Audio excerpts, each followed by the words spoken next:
Ladies and gentlemen, this witness has been previously sworn to testify truthfully. Ms. Anderson. Thank you, Your Honor. Now, Marie, we are going to call you by your preferred name and not provide any full name, but what I'd like you to do is just introduce yourself to the jury. My name is Marie, and I know Mr. Horner as a special educator in Hazel ISD. What did you do at Hazel ISD? As I stated, I was a special educator. I became the special ed department head, and I worked with students in the learning lab, or what some districts call content mastery, and also shadowed some students in classrooms. What is a learning lab or content mastery? It's a place where students can come to get extra assistance, maybe have things read to them, or explain to them further. And if you can pull the microphone just a little bit closer to you so we can make sure that everybody can hear you, okay? You a little nervous this morning? Oh, yes, ma'am. Tap that microphone. Okay. Is this your first time testifying? I've testified before. Anything like this, though? No. Okay. Maureen, you mentioned content mastery and that kids can come there to get help. What kind of help would be provided in a content mastery setting? They might get reading assistance. They might also have things broken down or explained to them on a more basic level. Sometimes help with vocabulary. Can any student come to content mastery? Actually, in Hazel ISD, any student could come to content. So we didn't just serve special education students. We also serve 504 students and general education students if they ask the teacher to come. Generally speaking, how many students use the content mastery program while you were there? That would be difficult to answer, I think. But, I mean, we had a large majority of students that used it, probably primarily 504 and special education students. But, I mean, on any given day, at any given hour, there could be 20-plus students in that classroom. You've mentioned 504 a couple of times. Tell the jury what a 504 is. 504 would be things like dyslexia, ADHD, things that can fall under special education, but if a student achieves to a certain level, they may be ARTed out, which stands for admission review and dismissal. But the thing that I believe is powerful about 504 is it does not go away when a child graduates, whereas special education does. Did Tanner Horner have a 504? He did not have a 504. He was a special education student. You mentioned that there could be upwards of 20 students in there. How many teachers would be available for those 20 students? What was the teacher-to-student ratio? Typically, there might only be one teacher in the room, but we also had 2 to 3 paraprofessionals that were there to assist as well. Were you ever working as an inclusion specialist while at Hazel ISD? Yes, ma'am. And what is an inclusion specialist? That is someone who goes into the classroom to basically shadow the students. Oftentimes we would stay there while the lesson was given, but if they had an assignment to complete, it was at our discretion if we stayed in the classroom or if we actually took them to content mastery to complete that assignment. What would you do for them in the classrooms? Sometimes we were there just to help keep them on task, and at times the teacher might defer to us for us to give an explanation and help teach a lesson. Tell me more about that. You said help explain the lesson or to even teach it. Why would a student need someone like you to teach the lesson that they have a teacher in the classroom that's already teaching it? Because we don't all learn the same way. Sometimes we need something explained in a way that we need things broken down. And I saw that as a benefit, not just to the special education students, but to all the students. When you were with Azle ISD, were you an inclusion specialist for Tanner?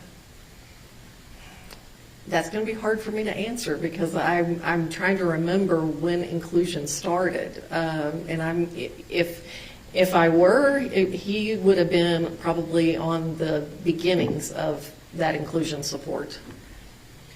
Well, Marie, during your time with Azle ISD, did you work with Tanner? I did. And how did you come to know him? Basically, he would come to content, and we would be there to help assist. So, let's say he came in for a history lesson or a science lesson, we would sit down and actually, and it wasn't typically just him. He probably came with a group, and we would sit down with that group and maybe read some of the content again with them, and then try to help them answer the questions that the teacher had sent for them to complete. When you first met Tanner, what was your first impression of him? He was a pleasant young man. Did he ever talk to you about his home life?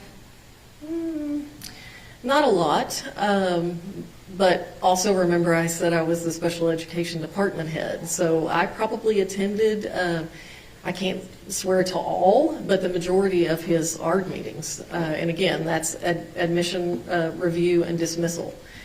So I got to know my students pretty well. So How often would these ARD meetings take place? at least once a year, but sometimes on occasion, maybe more than that. When you have these ARD meetings, who attends?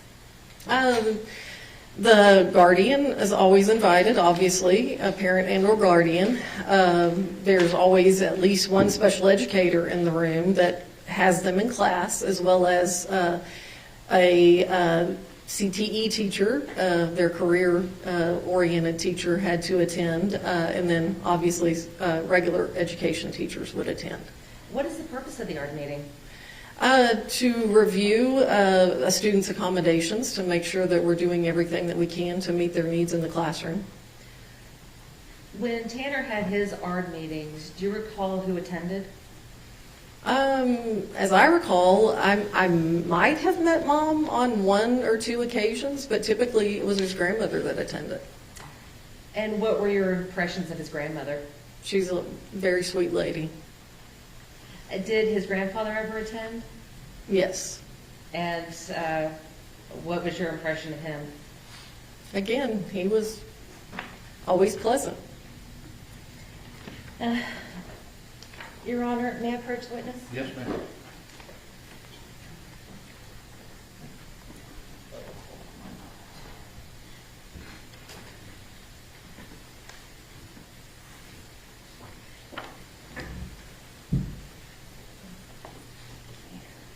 Marie, I'm going to hand you what has been marked as Defendant's Exhibit number 75. We'll just take a look at this for a moment. Yes, ma'am.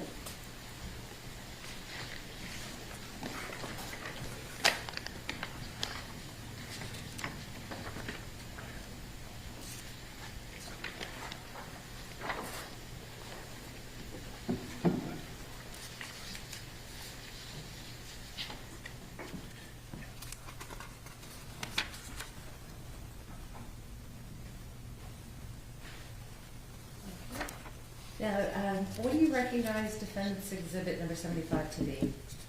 Well, it would appear to be his educational record and the districts that he attended throughout the time that he was in school, and it looks like he came to Azle in 6th grade. The defense offers Defense Exhibit number 75, which has been on file the requisite amount of time and has been previously tendered to the state. Look at what it is.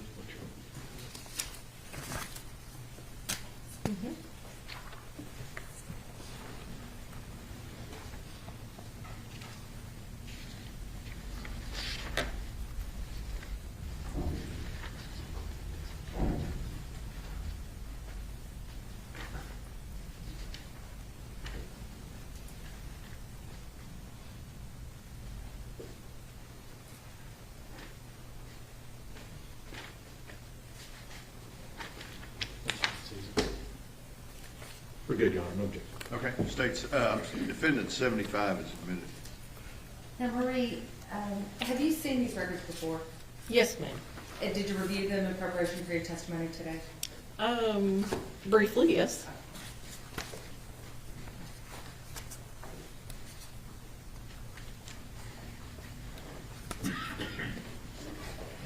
Now, Marie, when you were with Azle AISD, how did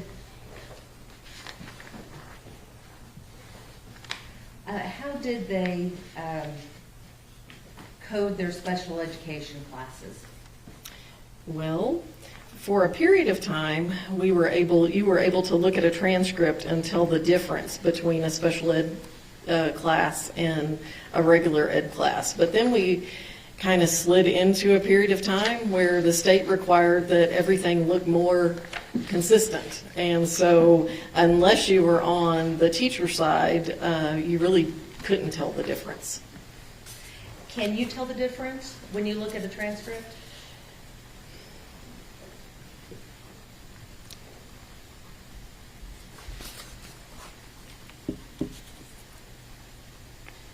Or I guess, let me ask it this way. Can you tell us whether Tanner Horner was in special education classes?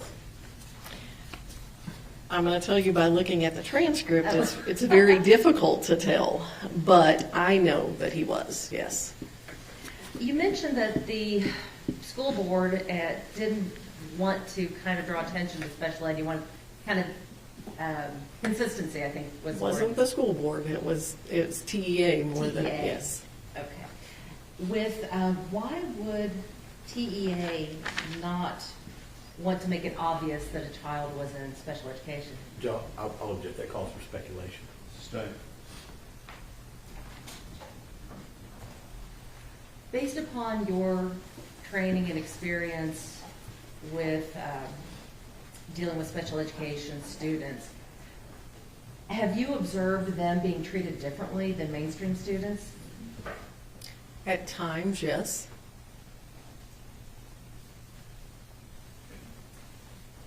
In looking at Tanner's records there, are there any categorizations which may have indicated that he needed any sort of special services?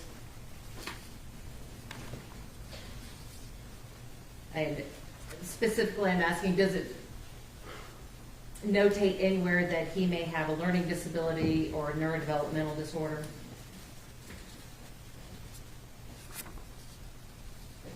And these particular records that I have here, no ma'am. And based upon your experience with Tanner, are you aware of any learning disability that he may have? Yes, ma'am. And were you aware that, or are you aware of any neurodevelopmental diagnosis that he may have? Yes, ma'am. And what is that diagnosis? Well, I know he was a student he was classified as a student with a learning disability. I can't tell you the subject it was in. I just remember that. And I also know that he was considered on the autism spectrum. To your knowledge, did anyone, without naming names, did anyone at the school perform an evaluation to make that determination? Well, yes, ma'am. Otherwise, they couldn't be under that heading. So in order to have that heading of autism or learning disabled, the school themselves would have had to have done an evaluation? Yes, a diagnostician would have evaluated him, and probably an LSSP would have also evaluated him. So somebody just couldn't come in there and say, hey, I'm autistic, or hi, I have a learning disability, put me in these classes? No, doesn't happen that way. It has a process? Yes, yes, ma'am. And if they don't meet the criteria, would they be allowed to be in those programs? Judge, I'll object as to leading this witness. Don't lead your witness. You may answer the question. You may have to restate the question, I'm sorry. In order to be in the program, would you have to have a diagnosis? Yes.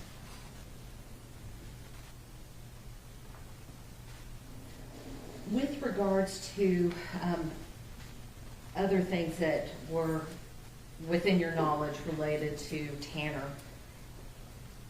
Were you aware of any, I guess, category or characterization or anything regarding emotional disturbance? I do believe that that had been on his record before, but as I recall, it wasn't on his record when he was at the high school. Why would something like that change? Well, we put students in certain programs to hopefully teach them some coping skills so that they can be more integrated into the regular classroom. And so if they don't need to be in a certain setting, we follow least restrictive. So we allow them to, to maybe not be in a behavior classroom any longer, but to actually be in a more regular classroom.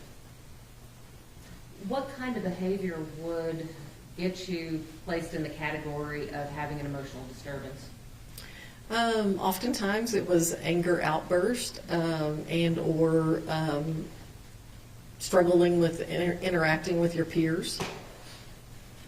And you said that you taught, a student could be taught coping skills. What kind of coping skills are generally taught? Well, obviously when they would be angry, once we could get them to a calm place, then we would, try to walk them through how could you have maybe handled this differently, or what might be a way to, arrive at a healthy decision. A lot of choices, where we talked about choices a lot. What does the fact that someone begins the school year, not me, Your Honor. Not me either, and I don't know. Go ahead. Anyway, so Marie, if someone began the school year with emotional disturbance noted in their records, and then at the end of the school year, or at the beginning of the next school year, it is no longer noted, what does that tell you about what that student was able to do throughout the year? Well, that would tell me that they must have learned some skills so that that notation was allowed to be removed, but it also would tell me that they had an ARD meeting in order to remove that accommodation. Now, Marie, you talked a little bit about content mastery and that you worked with Tanner in content mastery. Do you recall what classes he would have needed help in? I believe he primarily used the lab for science and social studies because I'm pretty sure that he was in a more special ed setting for some of his core subjects due to them being subject to statewide assessment. What do you mean statewide assessment? Well, STAR testing now, but I believe he was probably under, can't remember. He could have been under TAX instead of STAR. Why would Tanner need help with this? Why would he need those content mastery classes? Oftentimes they would read rather quickly and not necessarily glean from the written information the content that they might need to answer a question. And so oftentimes it was about trying to get them to slow down and actually look for, maybe read the questions ahead of time and look for the answer in the material that they were reading. Could you tell if it helped him? Oh, I have no doubt it helped him, yes. And why do you say that? Because he could be successful, whereas if he was left to complete the assignment on his own, not just him, but a lot of students would rush through it and not do as well. How long was Tanner in your content mastery classes? I feel probably throughout his high school career. When he was in your classroom, how did he behave? Typically the way he should. But I do recall on occasions there might be times that he had to be redirected. What do you mean by redirected?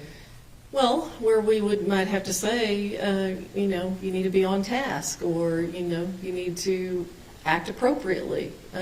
You need to, again, make good choices. Think about what you're doing, what you're saying. Were there ever any instances where he failed to act appropriately?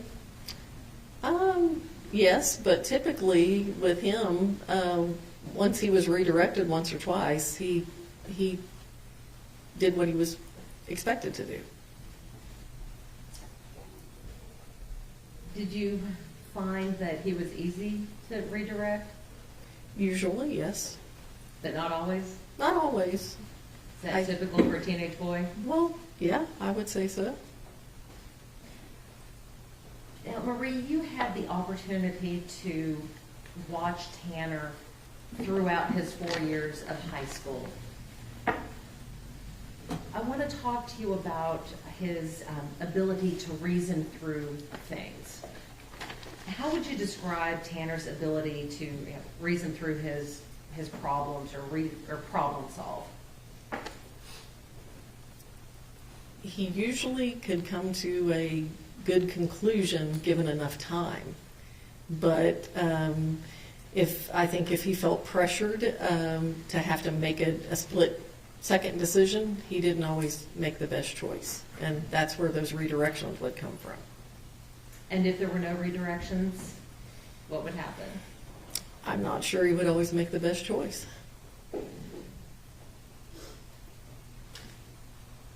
How was he in relation to the other students? Was he able to problem solve when issues came up with the other students? Most of the time, but I think there might have been a few instances where he couldn't. I mean, I feel like, and I'm not sure if it's a part of this record or not, but I know that he did get into some trouble, at the high school.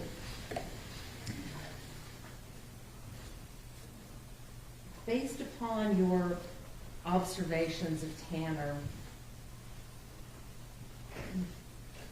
do you feel that his emotions would ever affect his ability to reason? Yes. And why do you say that? Because I think if he got over angry or maybe felt like justice wasn't being served to a peer, more so a peer than maybe even himself, that he might act in a way that wasn't, what he would do otherwise. Did you ever see him act out in that manner? Yes. How often did you see that with Tanner? It was pretty rare. Maybe once or twice in the time that I recall him being while he was at the high school. In the 4 years that you spent with Tanner, did you ever see him get physically aggressive with anybody? I know there was an instance that happened, but I don't believe I saw it. I don't think I witnessed it. When Tanner would become upset or have these instances that you were talking about, was he able to calm down on his own, or would he need someone else to help him? He oftentimes needed someone else to help him. What would that someone do to help calm him down?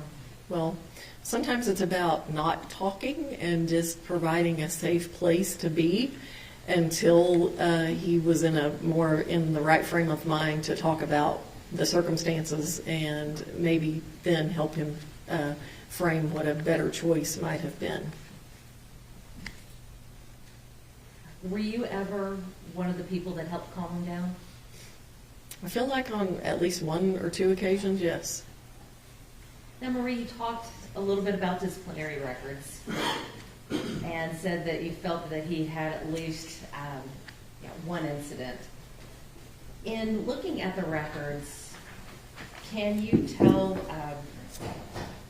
whether or not, or how many instances there were of fighting or mutual combat? Looks like there are 2 on this record. A lot of the others are really more about, like code of conduct, which might be dress code or something like that, and not necessarily a physical altercation. I think there's only 2 fighting or mutual combat on here. Well, let's talk about the fighting and the mutual combat. Can you tell from the records what happened during those altercations? No. Can you because- tell who started it? No. What kind of policy did the school district have at that time regarding any sort of physical contact like that? Zero tolerance. So if two people got in a fight and one person was defending himself, would they still be tagged with fighting or mutual combat? Yes. And from these records, can you tell whether or not Tanner was acting in self-defense in those cases? No, ma'am. Can you tell if he was acting in defense of a third person in those cases? No, ma'am. Just if there's any sort of contact, that's what it's labeled as? Yes. And it doesn't matter who starts it? No. You mentioned the code of conduct violations. Let's talk about that for a moment. You had mentioned that Tanner had several code of conduct violations on his record. For what can a student get a code of conduct violation? Well, it could be dress code. At that time, it could have been that they came to school and needed to shave and refused to shave, and then we had to, make them shave. I can't remember if he was under our ID policy or not, but it could have simply been that he didn't have his ID on, if that was required. So when we're talking about code of conduct violations, we're not talking about any sort of violence, are we?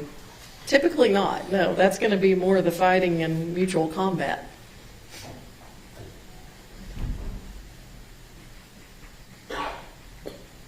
In looking back on Tanner and the time that you spent with him, do you have any memory of him ever being a serious disciplinary problem? No, ma'am. Did you also have the opportunity to watch him as he interacted with his peers? Yes, even in contact mastery or the learning lab, yes, they interacted. And so how often would you get the chance to watch him with his peers? On any average week, probably once or twice a day. Based upon your observations of these interactions, what do they look like?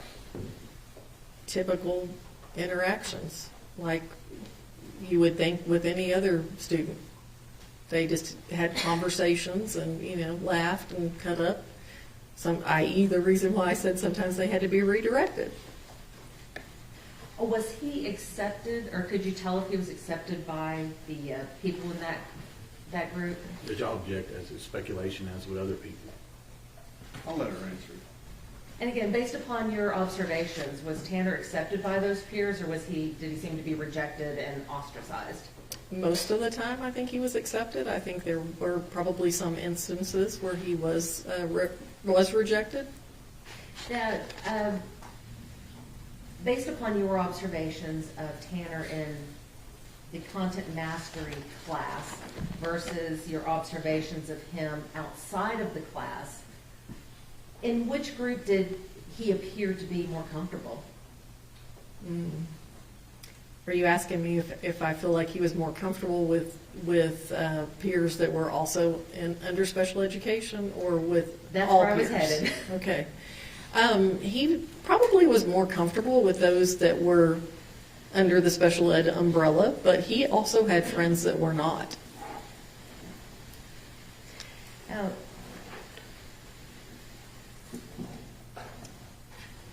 did you ever see any instances where Tanner had difficulty fitting in, or he was teased, or, I hate to use the word bullied, but, kind of mistreated by other students? Well, I think there were probably times in the hallways in the mall area, the way Azle High School set up, maybe in the cafeteria, where he wasn't always treated as he should. And a lot of times we would not intervene unless it escalated to a point that we felt like we needed to, because they have to learn how to manage those relationships. You talked about Tanner being in the content mastery, and you talked about having him for 4 years. Did Tanner ultimately graduate from high school? Yes. Based upon your observations and your interventions with him, could you tell whether graduating from high school was an easy task for Tanner? I don't think it was an easy task, no. Why do you say that? Well, I mean, because, I mean, an average kid struggles, but I think a student under the special ed umbrella struggles more because it's hard for us to level the playing field and make sure that they have the accommodations that they need to be successful. When a student graduates from high school and they've been in these classes such as, you know, having an inclusion specialist or having special education programs or being able to go to content mastery, is that the sort of thing that follows them when they graduate? No, ma'am. A lot of people don't know this, but special education ends when a student graduates. And they're expected to acclimate and fit in and, you know, just move along through society without accommodations that they've had for, in his case, more than 4 years. So looking back at everything, was Tanner more able to complete his tasks when in a structured environment? Absolutely. Was he more able to be redirected while in a structured environment? Absolutely. Or was he able to overcome the emotional disturbance label that he was given? I think so, for the most part. The last thing I wanted to ask you about, Marie, is you had said that you thought Tanner was a good kid.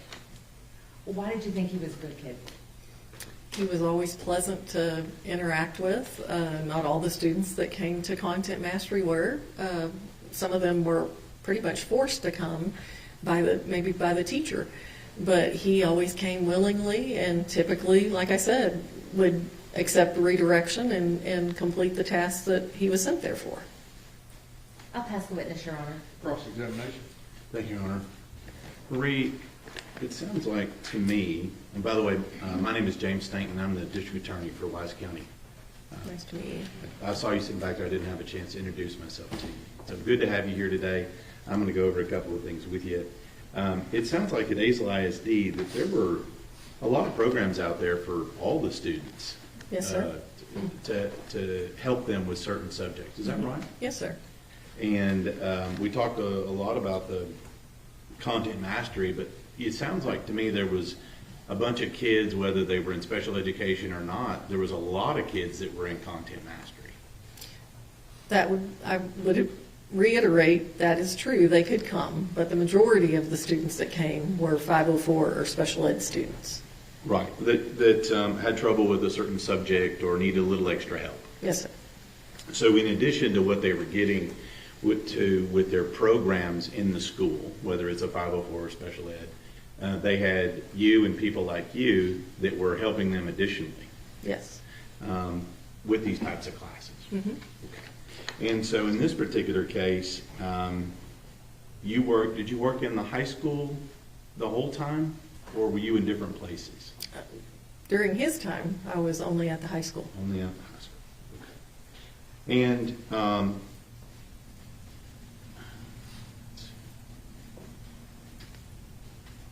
now, I'm listening to your answers here.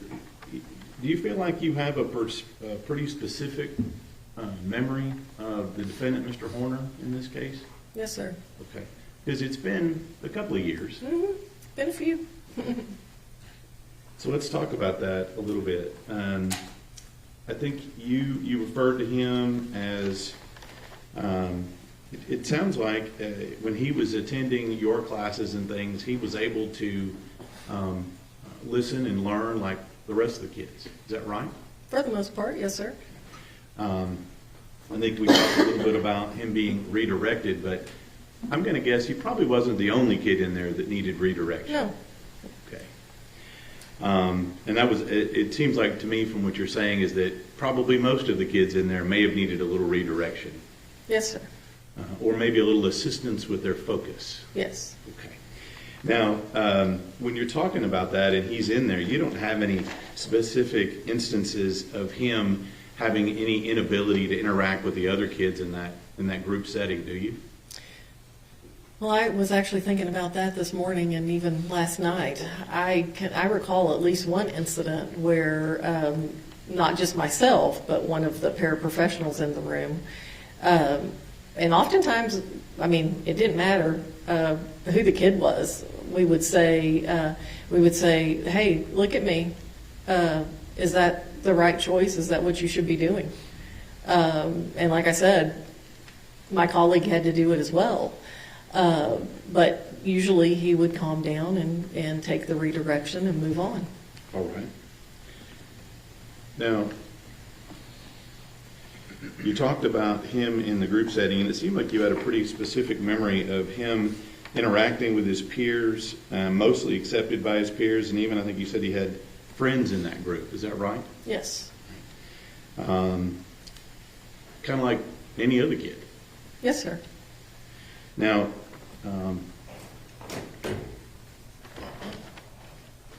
I won't get into this too much. We talked about incidences of fighting or conduct and the whole zero tolerance. Ms. Anderson asked you about defending people and other things, but what it also doesn't say is whether or not somebody actually did start it and was assaulting someone else. Yes. Yeah. The record is very vague. Right. So, and it sounds like to me you had quite a bit of interaction over a 4-year period with Mr. Horner. Is that right? Yes.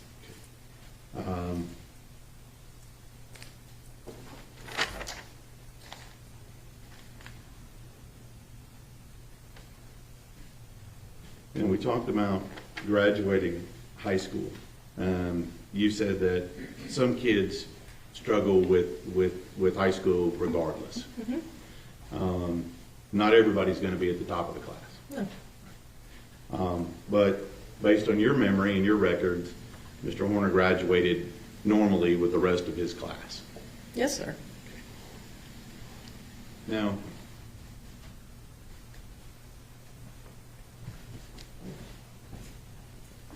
at some point, you'll agree with me that your training and your help for the particular student is going to go away because they're 19, 20, 22, 23 years old, right? Well, special education technically in the state of Texas ends when a student turns 21. Okay, thank you. But regardless, you know, people are going to grow up, right? And at some point, they're responsible for their own actions, right?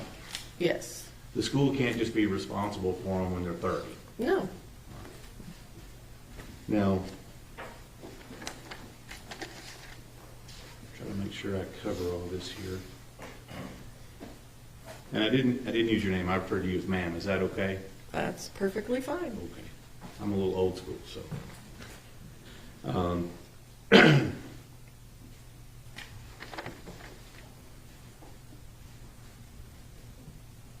In any of these instances that you're talking about here that specifically deal with the defendant, whether it's redirection or helping him make the right decision and things like that, you talked about several of those you remembered. Is that right? Yes, sir. And you said with all of those, you were able, even through high school, to get him redirected and get him back on task, so on and so forth. Is that Yes, right? sir. Okay. You didn't note any instances in there where you were unable to do that? No, but again, I'm going to go back to the code of his disciplinary record. There must have been at least 2 incidences where redirection didn't work because, he has a violation of fighting and mutual combat. Mm-hmm.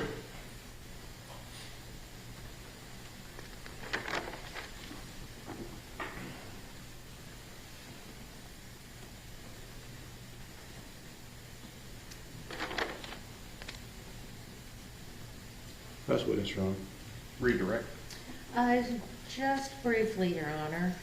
Mary, with regards to the disciplinary record, have you had the opportunity to look at the disciplinary records of students in Azle ISD throughout your career? I can't say throughout my career, but in the role that I had after I left the high school, I saw many, and so yes, ma'am. And how did Tanner's compare to those? Well, his is pretty short in comparison to some that I've seen. The state asked you about graduating with all of the other kids. In order, well, while Tanner was in high school, did he have accommodations? Yes. And were those, tell the jury whether you feel he would have been successful in graduating without those accommodations. No, ma'am. I don't think he would have been successful without them. So the only reason he graduated was because of the interventions of you and your team? Well, and his own tenacity, yes. Tell me about his tenacity. He worked hard to achieve.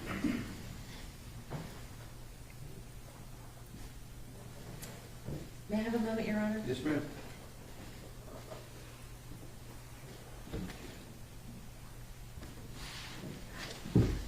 Nothing further. Thank you, Mary, or Marie. Mr. Staton, Nothing further, Your Honor. may this witness be kindly excused. No objections. Thank you, ma'am. Thank you. Yes, leave those with me. Okay. Who do you have next? Gary Beaton. This is the witness. Where is the witness?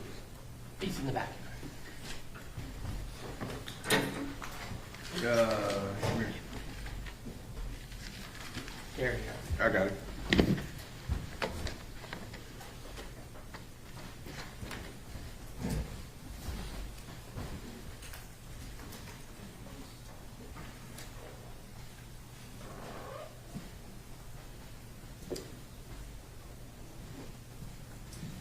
Good morning. Raise your right hand for me. You solemnly swear or affirm testimony given this cause to be the truth, the truth, and nothing but the true self you got. Yes. Have a seat right here. First of all, hand me that document that's right there in front of you, okay? There's a rule of evidence in effect that says you cannot be in court unless you're testifying. Once you have testified, don't discuss your testimony with anyone else except the lawyers, okay? Okay, yes. All right, Mr. Bill. Thank you, Your Honor. Good morning. Good morning. Steve Goble, one of Tanner's attorneys. I don't know if we've met. But I need to make clear, we're just going to call you Gary for today. Yes. Is that right? And were you subpoenaed to be here? Yes. And that was by us? Yes. How do you know Tanner Moore? He was part of our church a number of years ago. And what's your role at the church? I'm the lead pastor. Do you remember about how old he was when he started attending? I don't recall exactly what age it was, no. Okay. What were your impressions of Tanner while he was attending the church? He was like any other kid. I'd see him walking up and down the halls. He was part of our, I think he started kind of in our youth ministry from the beginning. I think junior high, maybe somewhere around there, I'm not sure. So, you know, he was a kid like everyone else. We were aware that, you know, he had a form of autism a little bit, and so there were moments we dealt with that. But as far as being loved by our church family and our people, he was. And so I assume he wasn't, or will you tell me, was he disruptive or anything? Is that what you're saying? No, he wasn't disruptive. There would be times where something would happen that was out of the ordinary for him, and he would get upset, but he wouldn't take it out on others. He took it out on himself. He would hit himself, you know, just that was kind of what he did. Now, as the pastor, were you able to have one-on-one conversations with Tanner? Yeah, anytime you see a kid, especially as he got into high school, that is kind of becomes a loner. As a pastor, you know, even as a man, you want to try to help someone like that. So we would have conversations and try to speak into his life. and help give some guidance and direction, find out where he was at. Yeah. And did he participate at church? Yes. Did you have programs that he could be involved in? And what would they be? So at the time, in our youth ministry, we had what was called, it's fine arts. It's a big form of competition for teenagers of all ages from all over the United States. And we had a stomp team that has drums and then different kinds of equipment. And so we had won state and won nationals. And Tanner,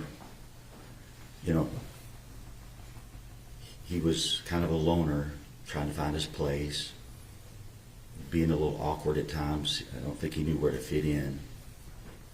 But when he got on that team, because you had to try out for that team, it wasn't just, you didn't just get on it. He made it, and I think that gave him a sense of belonging. And then the senior students around him were strong Christians and had known him and knew how to work with him, and so he became part of that team. So did that involve music? Yes, it was music. Yes. And did Tanner show any inclination towards music? Yeah, Tanner loved music. Yeah. Now, was there a point in these competitions where something went wrong and got him a little frazzled? Yeah, so we won state, and we made it to the national competition. These competitions, there's 12 to 15,000 students. Not all of them are competing, but it's a large group, ranging from doing vocal solos, but for our team, they had practiced, and it was time to go in. We went in, and I can't remember if he forgot his stick or his stick broke. You broke it, yeah. He broke his stick, so the routine had started, and you got these judges sitting in front of you. It's pretty intimidating, but they had prepared, and his stick broke. And when it did, it put him into a panic. I think a lot of it due to his autism a little bit, but also just letting the team down. But the senior ones around him, I think, threw him a stick, and then one of them used their hands, so they made it through the routine. But for some reason, that really impacted Tanner, and as soon as it was over, he ran out of the room, and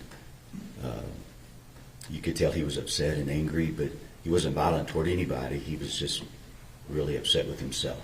Yeah. But that's something that could have happened to anyone, right? Yeah. When you're in high pressure competition like that, and you've won nationals before, yeah, the pressure can get to anybody. But Now, well, I mean, in terms of like the stick breaking on stage. yeah, that- the stick, that yeah, happened, has no control over that. Right. Yeah. And he didn't see it that way. No. For him, it was, since it was not in the normal routine for him, he didn't know how to deal with that. Now, you talked about this team was kind of competitive. You had to try out to get on. Yes. Did it require a lot of practice? Yes, sir. Lots of practice. So they were there about how often during the week? Yeah. It depended on how intense the competition was, and then on the group. But that particular year, we had some very strong drummers and musicians, so I would imagine they practiced 2 to 3 times a week. That would probably be the average. And how long have you been at your church? 29 years. Do you remember who attended church with Tanner? It was Bill and Jackie Harbison, And who were they? his grandparents. Do you know who was raising Tanner when he was attending your church? Bill and Jackie, yes. And what were your impressions of them? Bill and Jackie were really good people. When they were attending our church, yeah, they were very good people. Yeah, they were very connected in our church family, loved our church family, and just good, solid people. Now, just from your knowledge, did you know why they were raising him? Yes, Tanner's mom was pretty much not present. She was in and out of his life, a lot of drugs, and I think she'd been in prison or jail a few times. So I didn't get to interact with Melissa very much, but was aware of her history, yes. But you did meet her at some point? Yes. Did she not attend regularly like No, Bill and Jackie no. and Tanner? No. If she was out of jail or would happen to be home, she might come on an Easter or something like that, but there was no regular attendance and no connection at all. Did Tanner's sibling attend too? Yes. And you remember him? Yes, vaguely. I didn't know him as well, but yes. Okay. Was there some point where Bill's kind of attitude toward the church changed? Yes, so Bill was, up to that point, he was a very loving, we would laugh. I mean, he was just a really good guy. The VA changed his medication, and he became a different person. Like, it was noticeable. He became angry, agitated when he'd show up to church. It just wasn't the same Bill. Tried to have conversations with him. He didn't want to have a conversation. And so he just behaved in a way that wasn't normal. Yeah. Was there a specific incident that kind of ended that relationship? Yeah, so we tried to talk to him, but he started bringing a bag to church. He'd carry a bag. And at some point, you have to figure out what's in the bag. So our board, at that time, our security team was a little bit different. They're a lot more intense now, but they finally had to talk to Bill. And the sack had knives and stuff in it. And to him, I don't know why, he thought it was just normal. So when he was told he couldn't bring those to church anymore,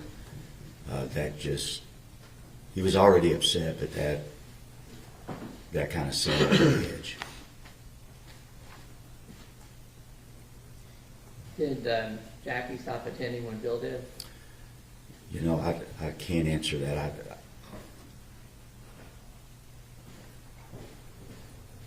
Well, let me put it another way. Did you have some interaction with Jackie after Bill quit coming? Yeah, Jackie would reach out right after that, and she understood something was wrong with Bill, but I don't remember how long she attended afterwards. But we'd have conversations trying to just help her deal with Bill as well as Tanner and his brother. Now, you said we've been talking about kind of junior high and high school for Tanner. Yes. When did you last have contact with Tanner? My last contact was after the incident that we're dealing with now. But when he got into high school, Yeah. and he was able to drive on his own, he didn't come all the time. He kind of had his own life and was developing that, but he would still come off and on. I think after graduation or right before graduation, we present a Bible to every senior, and he was there the day we presented his Bible, and that was a big moment.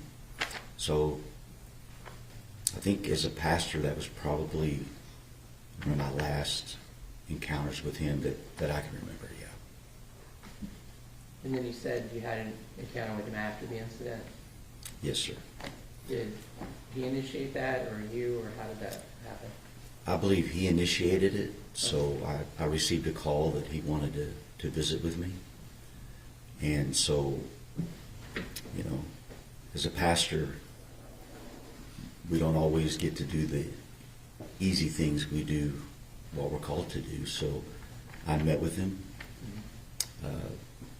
and just wanted to make sure he was okay. And wanted to make sure he understood, really what had happened. Because with his autism, and I don't know what range of the spectrum he was, but connecting things together was, sometimes you had to really help him connect that. So I just felt like, all right, number one, I need to go pray with him. And then two, I want to make sure he understands fully what went on. So we went and we had a good conversation, I felt. And talked about the reality that, as far as his physical life, it was never going to be the same.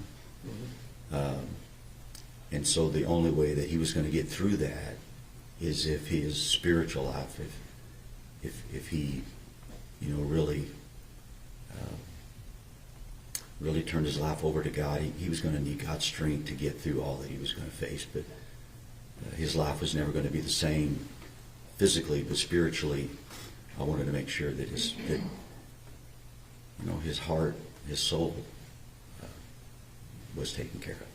And you said you did have the chance to pray with him? Yes, so I talked to him. We prayed the sinner's prayer together. And then I believe he requested a specific Bible. I can't recall if that Bible was actually delivered. I don't remember. I want to say we did, but I can't remember. I understand, and that's been a little bit of time. That's right been after long. you went in. Yeah.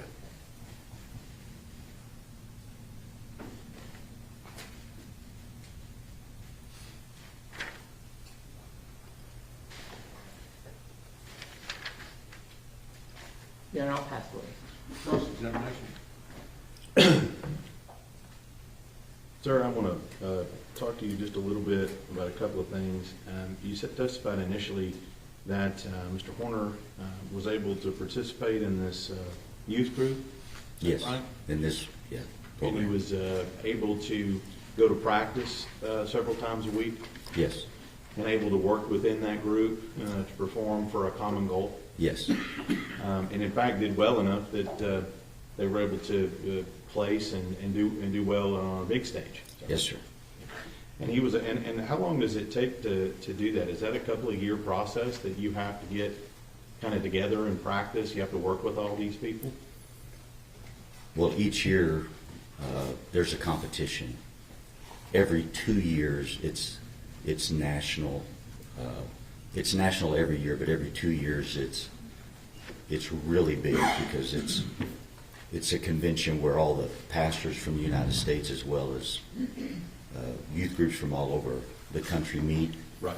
But so each year the team would be different according to who graduated, who would come in. I don't remember how many years Tanner was on the team, but yeah, within that structure, he was able to function within that team framework. Right. Be able to come to practice and Yes. work with other people. Yes, Take criticism on whether or not he's doing correct or not. yes, And he was able to do that throughout the time that you remember. yes. If there would have been an incident that we felt would have been unsafe, then Tanner would have never been allowed to go. Yes. Right. And you didn't feel like that. No. And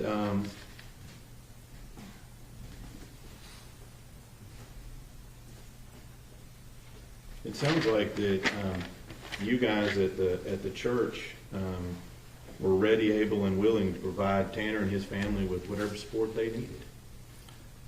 We did our best, yes, to help Bill and Jackie. Right. And be They're there for raising their grandkid, right? yes, And I'm going to speculate here a little bit, but that's probably not the only grandkid you've seen in the lately raised by grandparents. no, happens quite often, unfortunately. It's unfortunate, but you're telling us today that he did have that support network with his grandparents. Yes, Bill and Jackie, yes. And he also had it at his church family as well. Yes. Now, you talked a little bit about the last time that you saw the defendant, Tanner Horn, correct? Yes. You remember what day that was? No, sir, I don't remember the day. And you said that you talked to him, and I think that you said you wanted to understand what had happened. No, I wanted to make sure he understood the severity of what happened. Well, let me just ask you, in that conversation, what did he tell you happened in this case? Sir, I can't remember. I honestly don't remember. You don't remember him telling you what he did to Athena Strand? No, sir. Did you ask him? I don't believe I specifically asked that, no. I knew what happened, and so I just want to make sure he understood what happened. Let me ask you this. You said you knew what happened. Yes. What did you know what happened? All I knew at that time was what had been out, and that is he was driving for, I think, FedEx, and had hit Athena, panicked, and then did what he did. That's all I knew. And that's what you discussed with him, about what you knew had happened. Yeah, I don't know if we got into specifics. I really don't.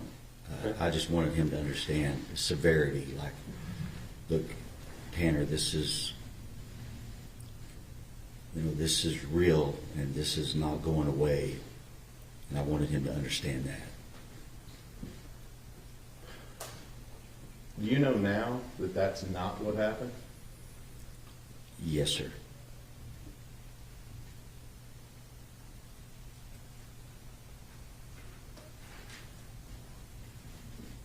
You know now that it's something dramatically different than that. Yes, I haven't watched the case.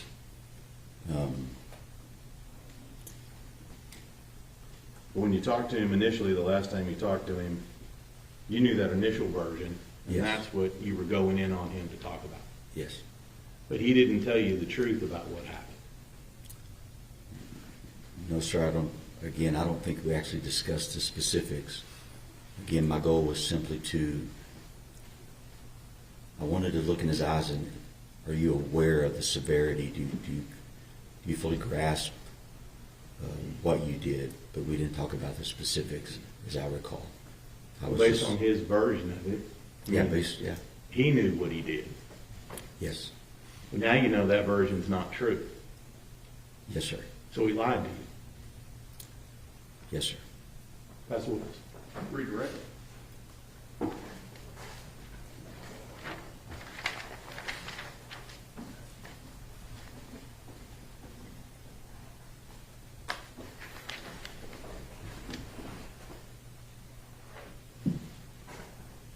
Now, at that time, you knew that Tanner had caused his murder.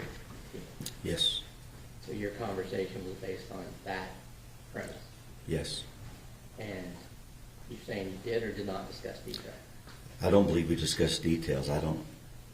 My goal was just, Tanner, do you understand the severity? Do you get what happened, and that this is going to be life-changing, and you can't undo that?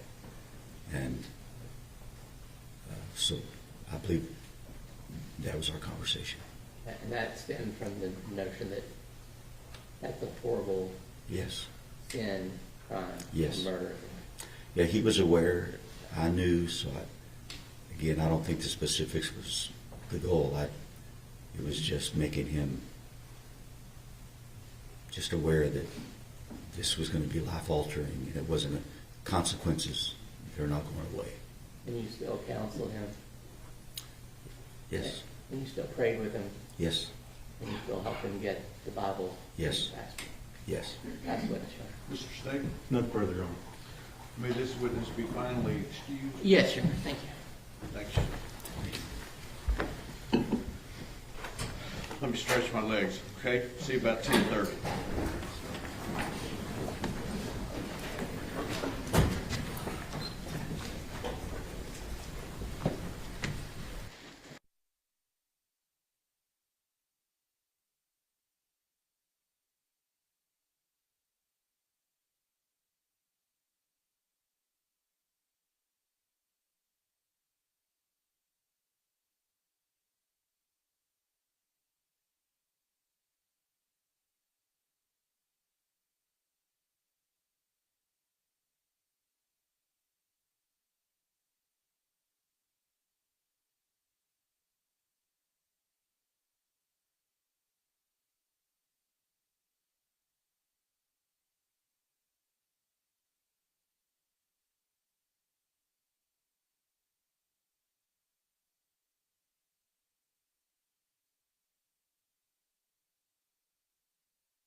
as okay as I can be. Would you please go ahead and introduce yourself to the jury? My name is Rita, and I'm here as a character witness. I was subpoenaed to be here. You said you were subpoenaed to be here? Mm-hmm. Were you subpoenaed by the defense? Yes. Now, Reba, I see that you have some crocheting in your lab. Tell me about that. I'm narcoleptic, and I tend to fall asleep at random times. The crocheting, I don't even have to look at it. It helps keep me awake so I don't fall asleep randomly. I know it's a bit awkward, but I'm not medicated, and it works. How long has this been an issue? I've always randomly fallen asleep in class since I think my earliest memories of it was probably 8 or 9 years old. Reba, you had said that you were here to be a character witness for Tanner Horner. How do you know Tanner?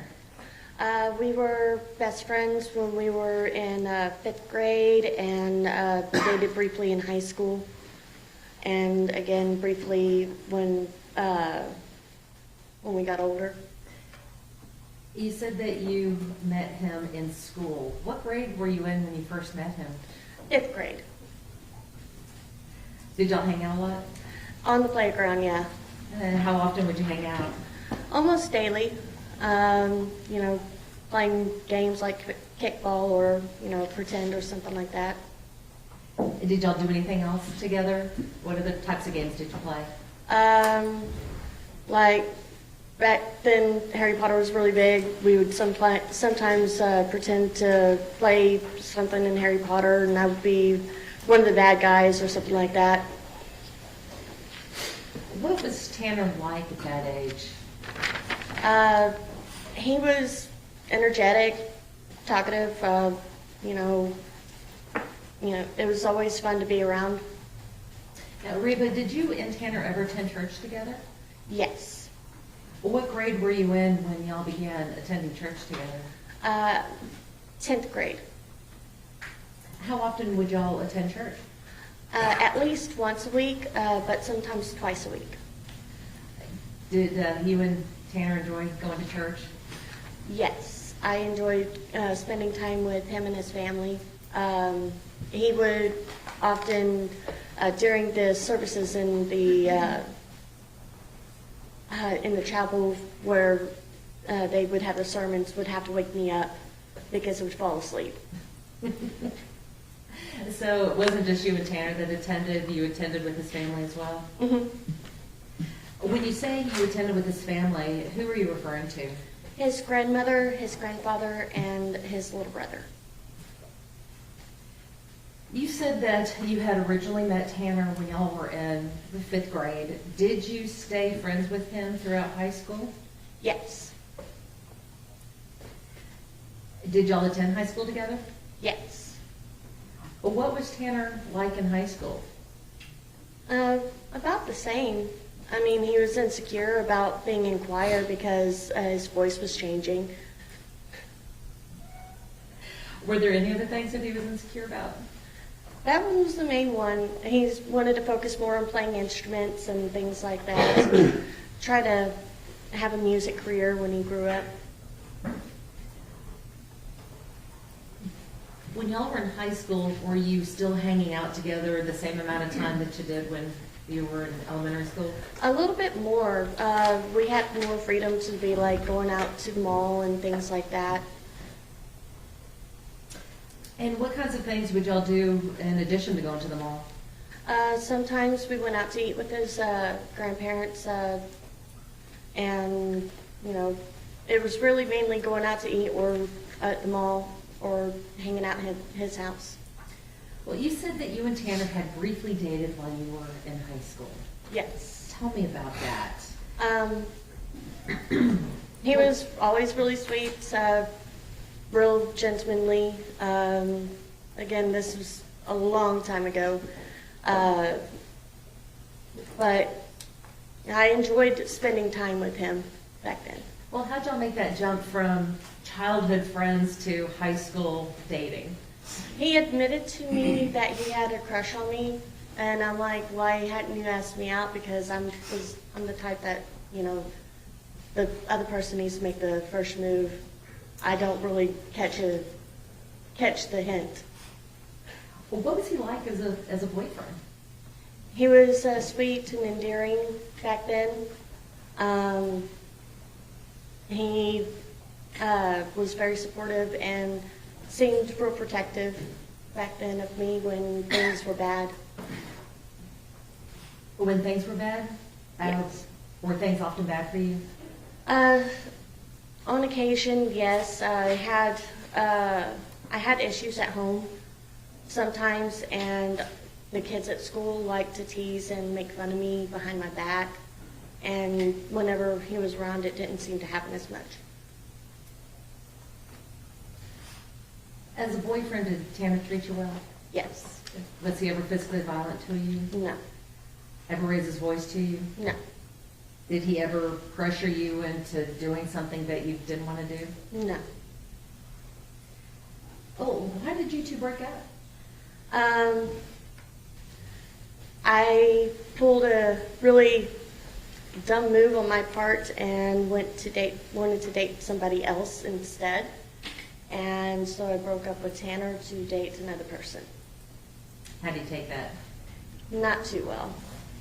Why do you say that? He was upset, and he had every right to be upset.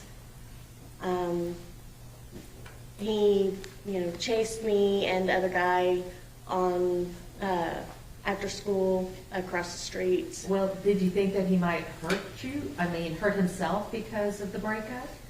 No, I didn't think about that. I mean, I was more afraid of the emotions rather than the actions.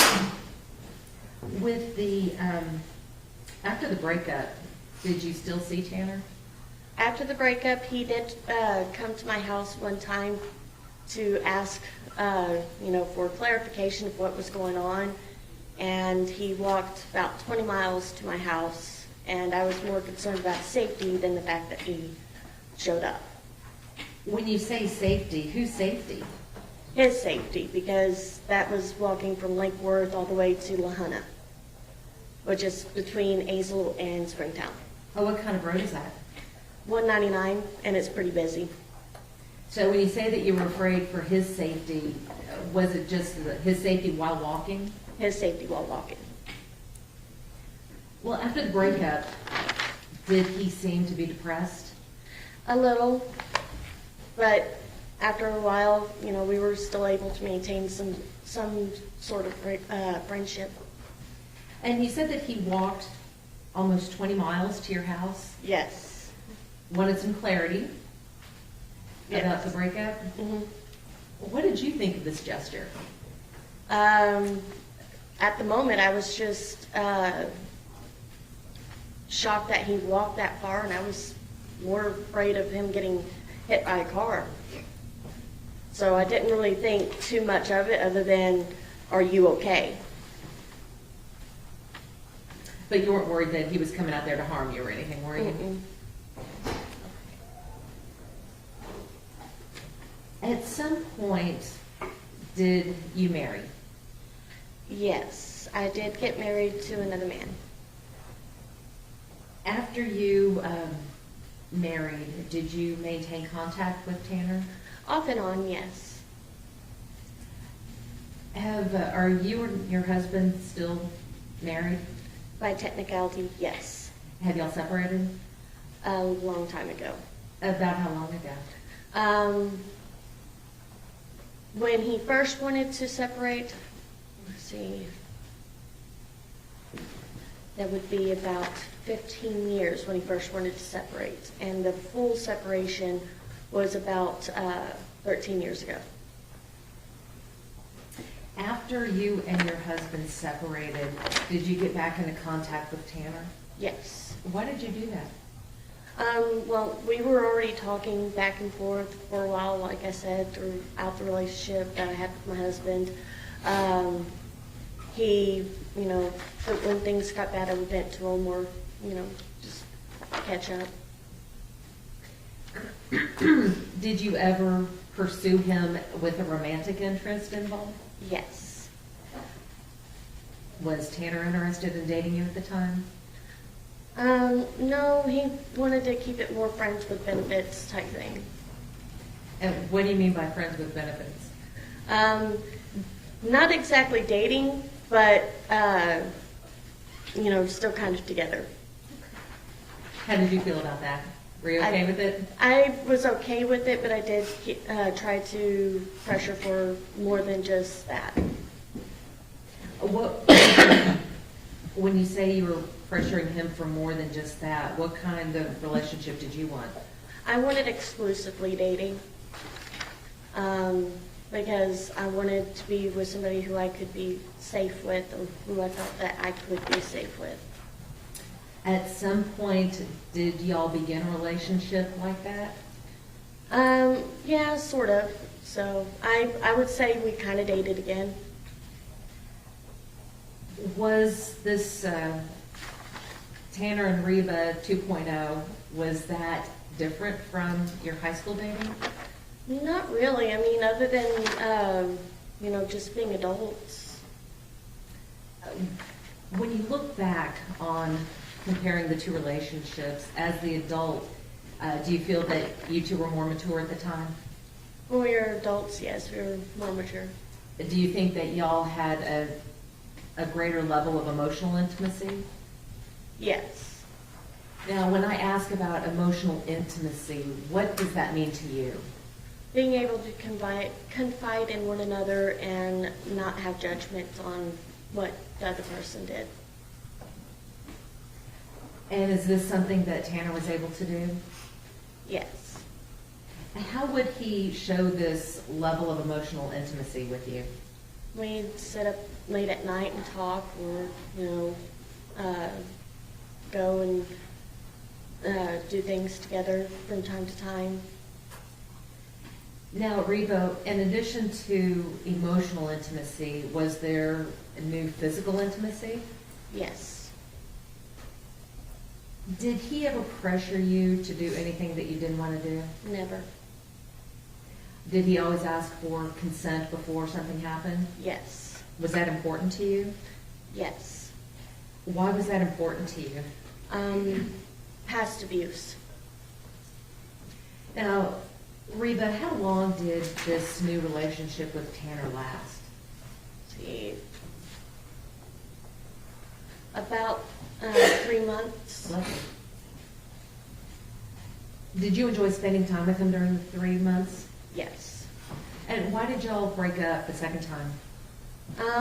He was very clear that he wasn't ready to be a dad yet, and that he wanted to focus on his music and that sort of thing, which I totally understood. And then my partner that I'm with now wanted kids and wanted a family, so I took the chance with him. How'd that work out? We have been together for almost 13 years. When you were with Tanner before, how many kids did you have? 2. Now, after y'all broke up the second time, were you able to maintain a friendship with him? Off and on, yes. It would be sporadic whenever we got into contact. I hadn't really talked to him since 2017. Do you still have any mementos of your time together with Tanner? Yes. Tell me about that.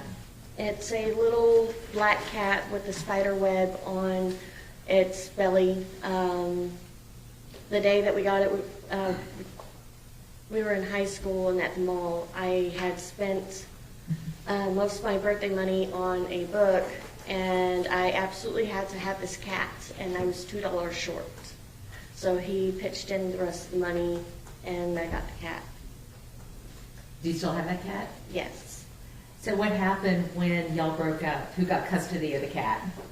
I did. On occasion, while we were dating, the little stuffed cat would go to his house, but for the most part, I kept the cat. I'll pass the witness. Cross-examination. Briefly, Your Honor, thank you. Ma'am, My name is James Stanton. I'm the district attorney for Wise and Jack County. I want to, just a little bit there, I see you knitting away. Do you knit faster when you're nervous or slower when you're not? Is it change? The speed changes from time to time. Okay. So rather, it depends on if I feel the stitches. Okay. Well, it seems like to me, and I think you've, and you said you've had this problem since you were how old?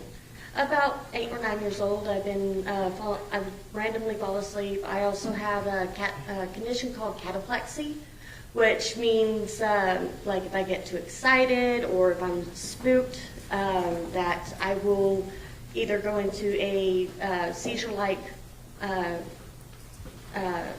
event, or I jump and I fall, like all my muscles won't move. Well, I'm gonna tell you, I'm not gonna do any of that to you today, okay? I just note that, so you've had that since you were a kid, and now you're a mom, family, everything else. So it seems like you've kind of found a way to work around whatever problems you had or you were born with. Yep. Now, you did talk a little bit about an instance that you got the new boyfriend, and you said that Mr. Horner had chased you and the boyfriend. I'm trying to make sense of that.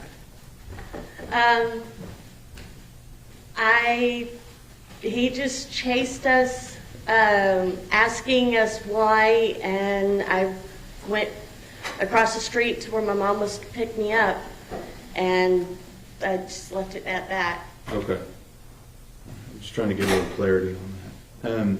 And it also, the big thing here is you talked a lot about you said you'd had some rough childhood. I'm not going to get into that. You said you've had some past abuse and things of that nature, right? Mm-hmm. But you're still a mom, got a family.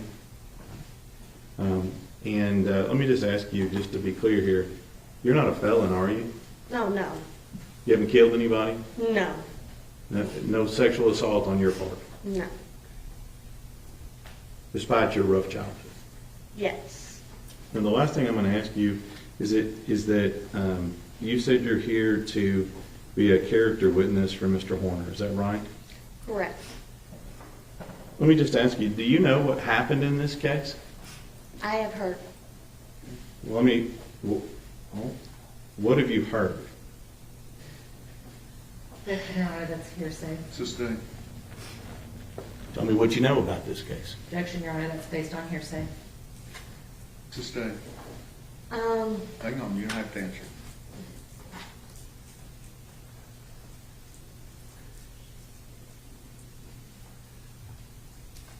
So as part of this case, have you talked to the defendant at all as part of this case? no. So are you aware that the original story that he told in this case was that he ran into Athena Strand? Objection, Your Honor, still hearsay. Sustain.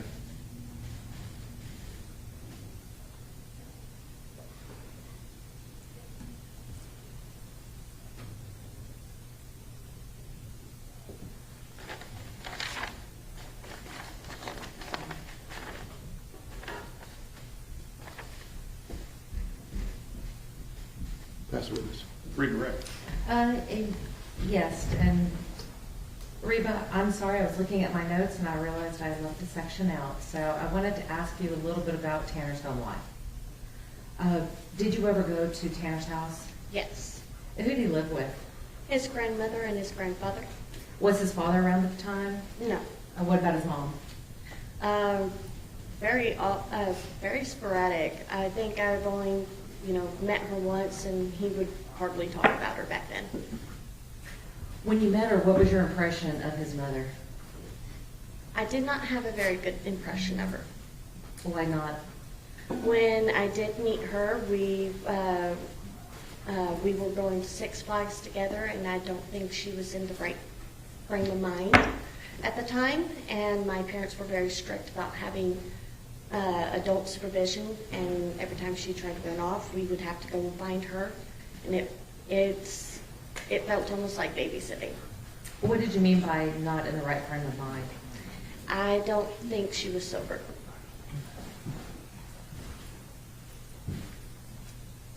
Did you ever meet Tanner's grandparents? Yes. And what was your impression of his grandmother, Jackie? Very loving. Well, she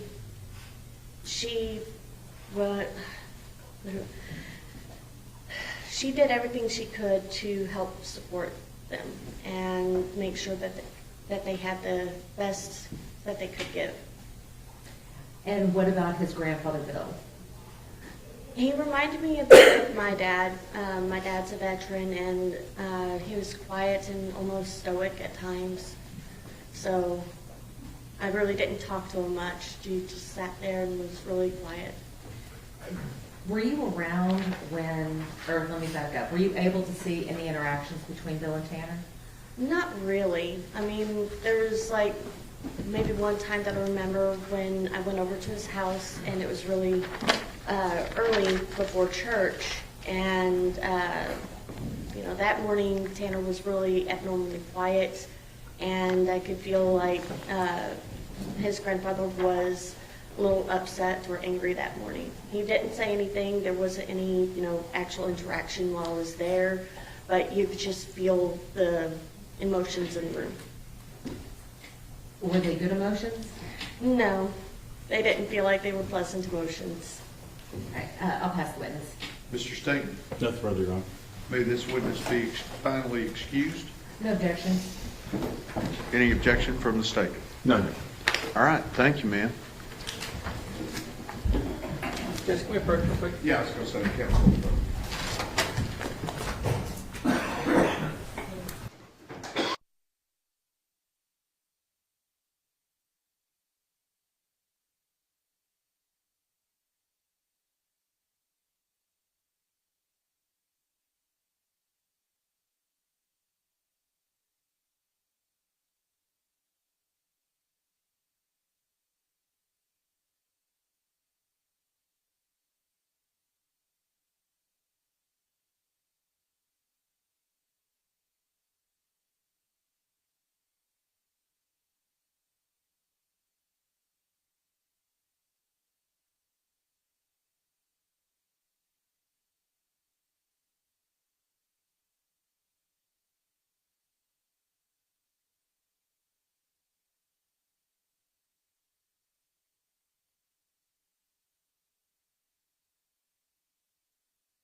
Okay.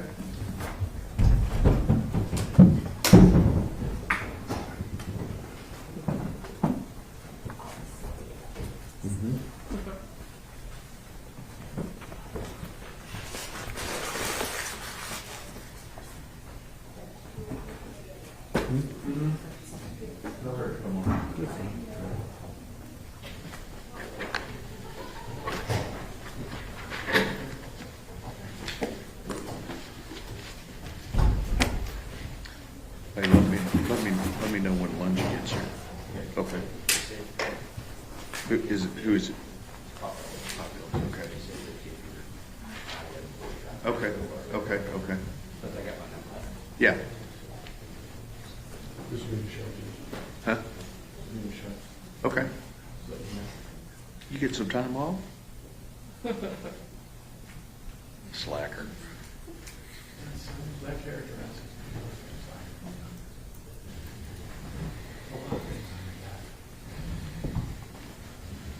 I would agree.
come in. Good morning. Yes, ma'am. And that chair's a little, it's county issue, so be careful. All right. Thank you for the warning. Raise your right hand, solemnly swear or affirm the testimony given this cause to be the truth, whole truth, and nothing but the truth, so help you God. Rule of evidence in effect says you can't be in court unless you're testifying. Once you have testified, don't discuss your testimony with anybody else except the lawyers. Okay. First and last name for the court reporter and spelling. My first name is Amy, A-M-Y, and my last name is Fritz, F-R-I-T-Z.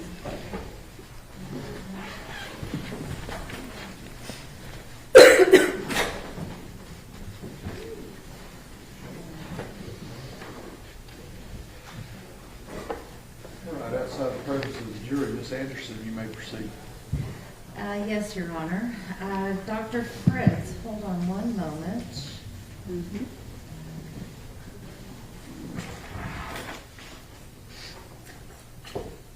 May I approach, Your Honor? Yes, ma'am.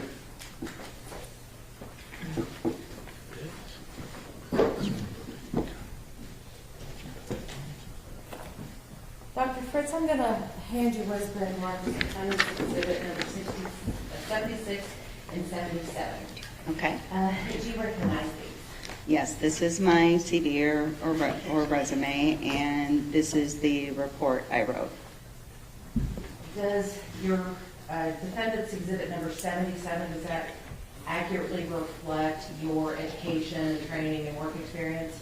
Yes, it does. And defense exhibit number 76, does that accurately reflect the findings and testing and evaluation that you've conducted in this? It does. Defense offers defense exhibits 76 and 77 that have been previously tendered to the state. At this point, I'll admit them for the record, and then in the presence of the jury, we can admit, or do you want to admit it for all purposes? We can pre-admit and admit them for all purposes, Judge. Okay, 76 and 77 are admitted.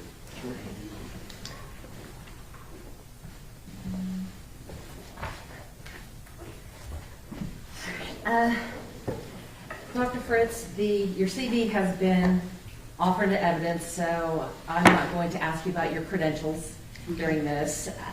But I did want to ask you, what were you asked to do in this particular case? Sure. So I was contacted by the defense in order to opine on whether Mr. Horner has autism and the social communication traits that are specifically associated with neurodivergence.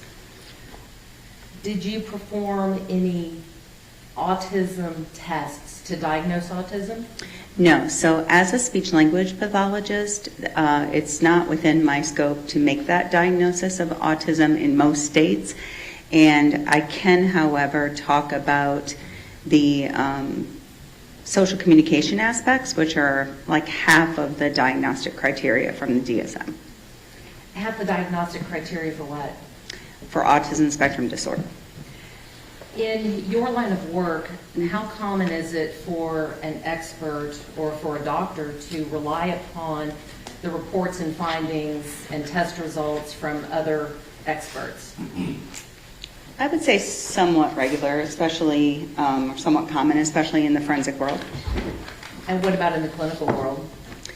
I would say in related fields. So, for example, some of my clients have comorbid medical conditions or mental health conditions that are important for me to know more about.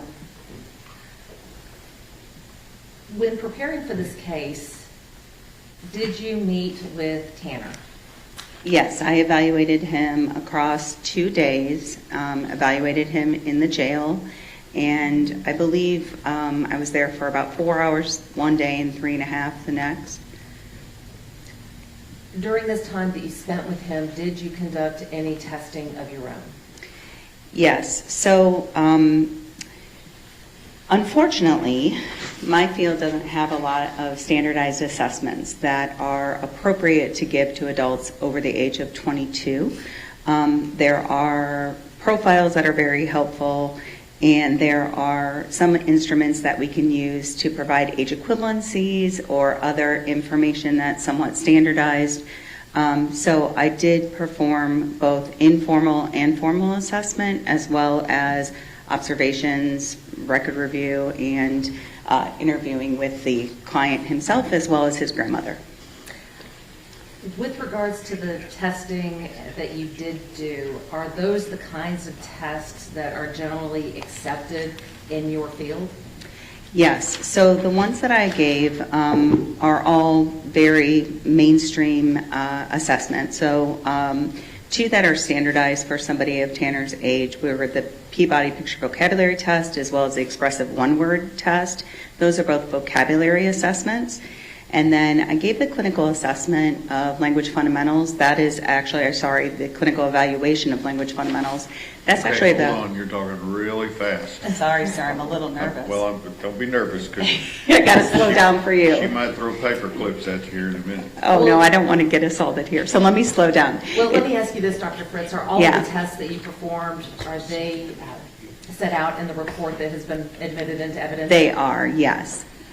What I'd like you to do now is just kind of give us a little brief summary of your findings based on all of the testing and observations and interviews that you did. Sure. So I would say in its most broad scale, I diagnosed Mr. Horner with mild to severe receptive expressive language disorder.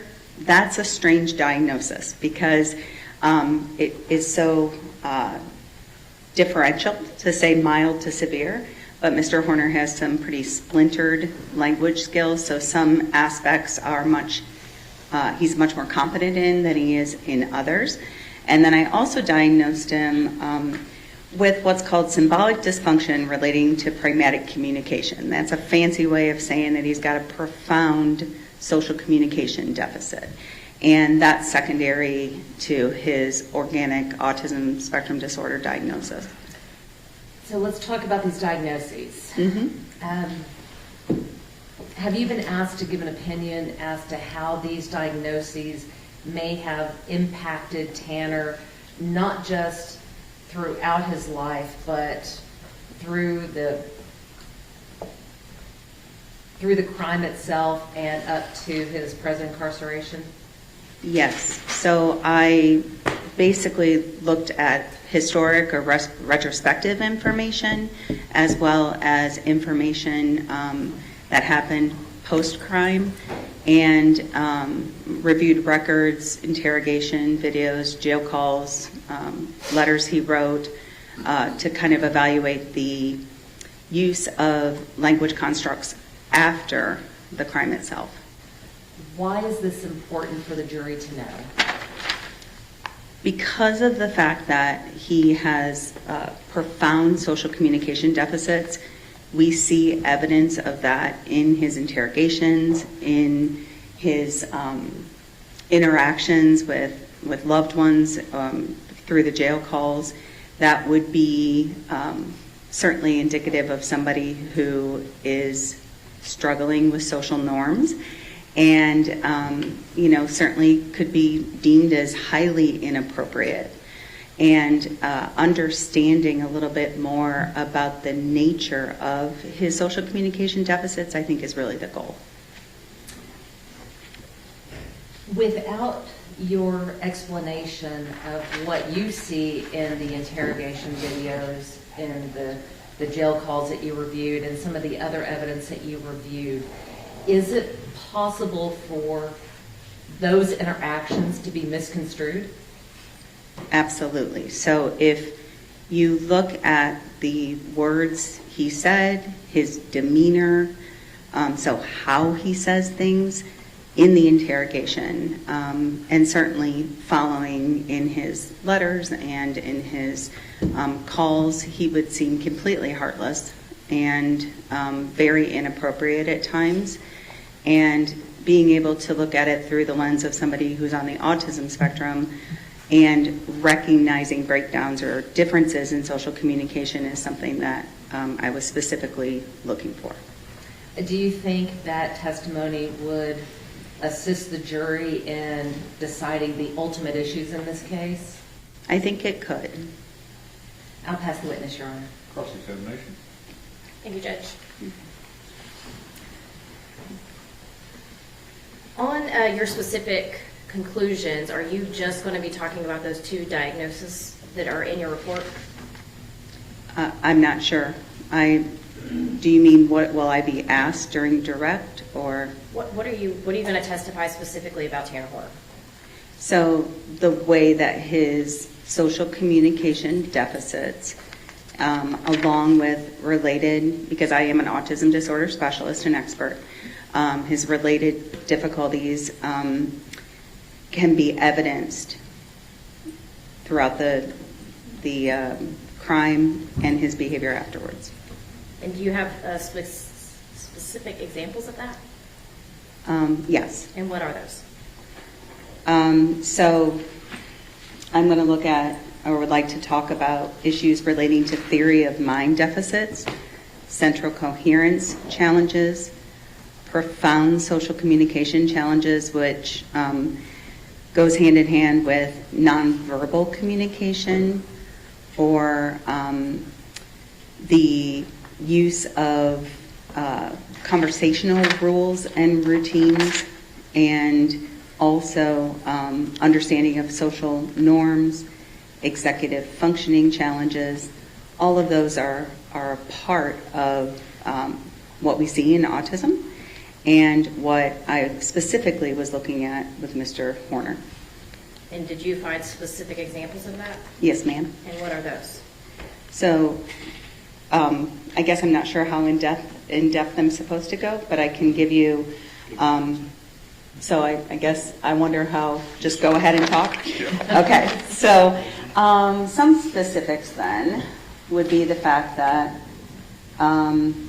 his pragmatics are that's social communication, highly impaired.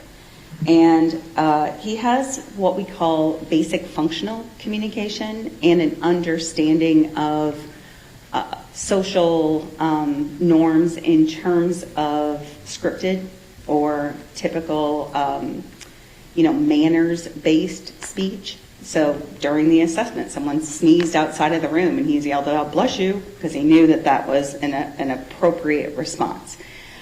His difficulties come into play more with more nuanced or subtle aspects of communication, things like narrative discourse, very difficult for him to tell a story in a linear fashion. He also has significant difficulty being able to express any sort of emotion. I believe that Mr. Horner has a condition known as alexithymia. It's a secondary. Spell that for the court. Sure, it's ALEX. Now you gotta give me a second so I make sure I do that correctly.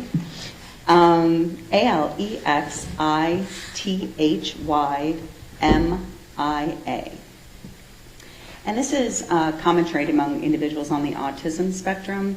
It is a challenge for about 40 to 65% of individuals on the spectrum, as opposed to about 10% in the general population.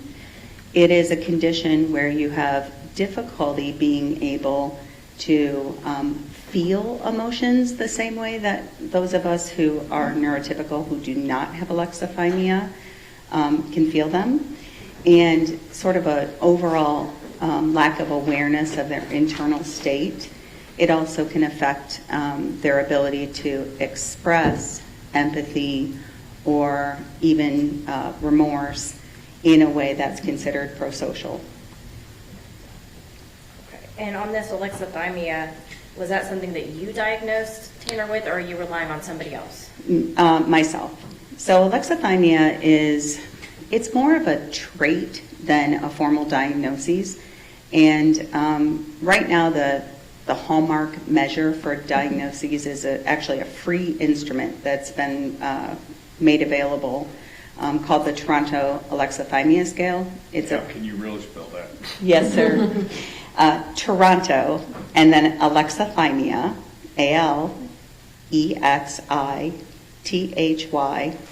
ALEXITHYMIA scale, and it's been revised, so it's 2.0.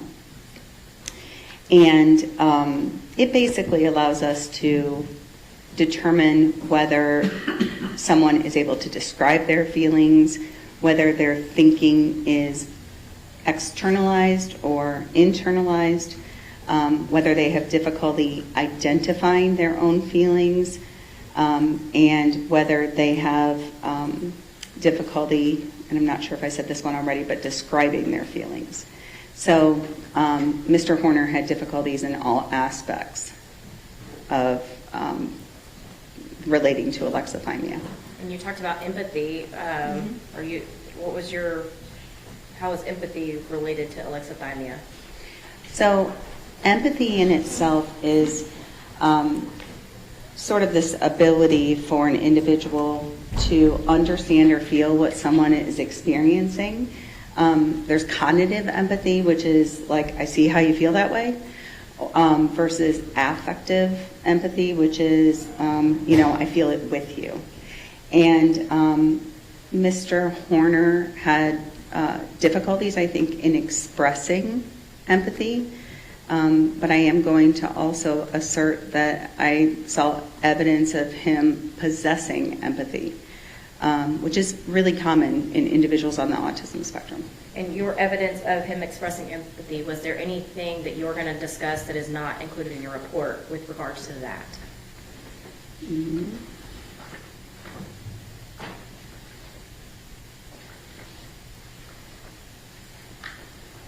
I'm sorry, just give me a moment to look at what I've included. Yeah, you're fine. Thank you. My intention is to talk about, and so I apologize for not answering you directly, but my intention is to talk about evidence in the jail calls, which I think is in the report, evidence in the interrogation. There's less empathy exhibited there. Also in during the actual assessment, and I think that's in the report too.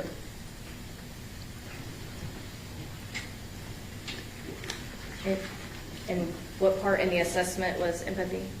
So one thing that Mr. Horner would do is if he would see somebody being mistreated, for example, in a video scenario, he would express feelings of, saying that that person was being rude, or feeling sorry for a character in a video. Certainly demonstrated empathy for animals. So if he saw an animal that looked sad or was in a cage, he would express that, both with his words and with his nonverbal language.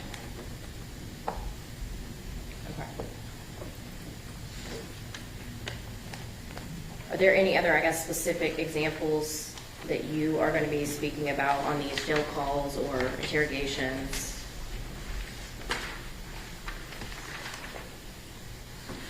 I guess in one. regards to your conclusions, right? Yes, those of two course. diagnoses. Yeah. One aspect that I think is important, or as an important example, is when Mr. Horner's mother called him, and he called his mother, couldn't understand why his fellow inmates were looking at him like a monster. And his mother, knowing his difficulties in this area, had to directly put it in terms he could understand. And so therefore gave him that perspective taking. That goes to theory of mind as well, of what if this happened to your child? How would you then feel? And so with that additional prompt, then he could explain and understand how he, to some degree, made Athena's family feel. Okay. And I believe that you listed in your report all the items that you have reviewed, correct? Yes, and the items in the back are, the back 2 pages, I believe, Yes. are the extensive list of the records I reviewed, with the exception of information I received from the defense after I'd written my report. And what is that? So that would be Dr. Imhoff and Dr. Spence's report, the report from Dr. Arumbala, as well as I believe information that was provided by the state. So deposition transcripts,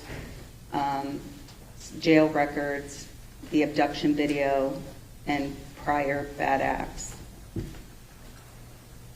I think that's a comprehensive list of the items I've reviewed that are not already reflected in the report. And have you reviewed all those items? Yes, ma'am. And did you create a new report? No, ma'am, I just recently got those. And what are you going to testify to within regards to those specific items that are not included in this report? We can start with Imhoff and Spence. Are you going to testify anything related to the reports of Imhoff and Spence? No, there was nothing new or surprising to me in their report. Okay. Dr. Arambula, are you going to testify to anything with regards to anything in Dr. Arambula's report? Right. Nothing stands out to me, so unless I was asked directly about it, it's, I can't think of anything off the top of my head, and I don't have it in front of me, but there was nothing in it that I planned on speaking about. Okay. And the deposition transcripts, there was a lot of deposition transcripts. Mm-hmm. Which specific deposition transcripts did you receive? I received the one from Mr. Horner's mother and his grandmother, those two. And those are the only ones? Yes, ma'am. And are you going to testify to anything with regards to anything in those deposition transcripts? Yeah, I guess I don't think so unless I'm asked about them in particular. If you were asked about them in particular, would you have anything to say about them? Is there anything that changes your opinion? Nothing changes my opinion, no. How about the abduction video? Again, my opinion changed after watching the abduction video with regards to what Mr. Horner's meltdown would look like, because I could then see directly, his actions. So if I were asked specifically about the abduction video, I have thoughts on that. What are your thoughts on that? I think that he doesn't demonstrate the emotion dysregulation that I typically see in individuals on the autism spectrum in the moments prior to and right at the time of the abduction. That said, I do see some evidence of his, and I want to say this in the right way, his increased dysregulation as the criminal event is occurring. In other words, his language was kind, cautious, easy, and not scary at first, and then became highly disrespectful and horrific towards Athena. So that change in his language was very evident to me, and something that I could only see once I had seen the video. And that was surprising to you? I think what was surprising was not being able to see the emotion dysregulation because of the fact that Mr. Horner is an affable gentleman who is, certainly has a good sense of humor, is articulate, and I expected to see more of the head banging or of a very red face.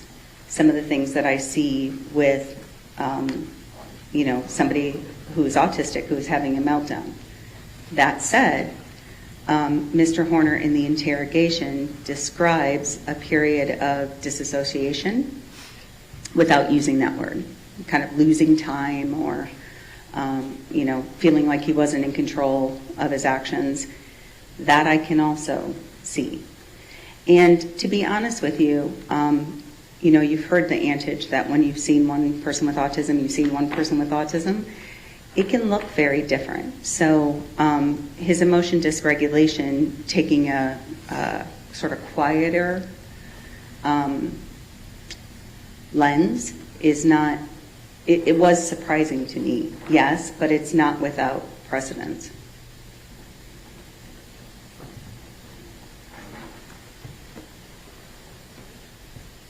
You also mentioned you reviewed the prior bad acts. Was there anything in there that you reviewed that No. changed your opinion or that you will testify to today? No, ma'am.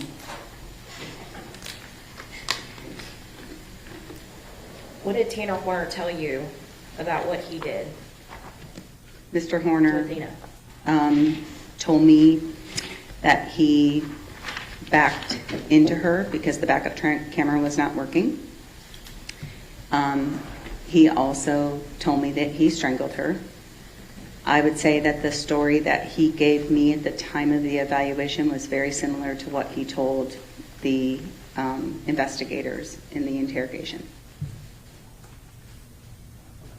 So he lied to you. Yes, ma'am.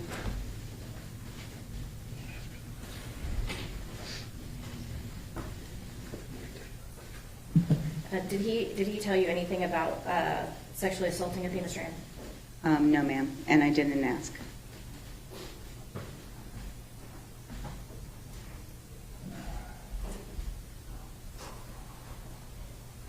Judge, I'll pass this. Okay, redirect. Just briefly, Dr. Fritz, will you be able to testify to any of the comorbidities or co-occurring diagnoses that Tanner possesses? Yes, I feel comfortable because of my many years of experience in working with individuals on the spectrum to talk about common comorbidities. And having reviewed the reports of Dr. Specht, along with Dr. Davies, I believe I can opine on those issues relating to lead toxicity and fetal alcohol syndrome. And so will you testify about how all of those diagnoses work together? Yes. And based upon your training experience, is that something that you were able to do? Yes. So within my scope, I certainly would never make a mental health diagnosis. I would never, talk about a specific medical condition outside of my scope. However, comorbid traits and how those and how the communication is hindered or affected by them is certainly within my wheelhouse. May I have a moment, Your Honor? Yes, ma'am.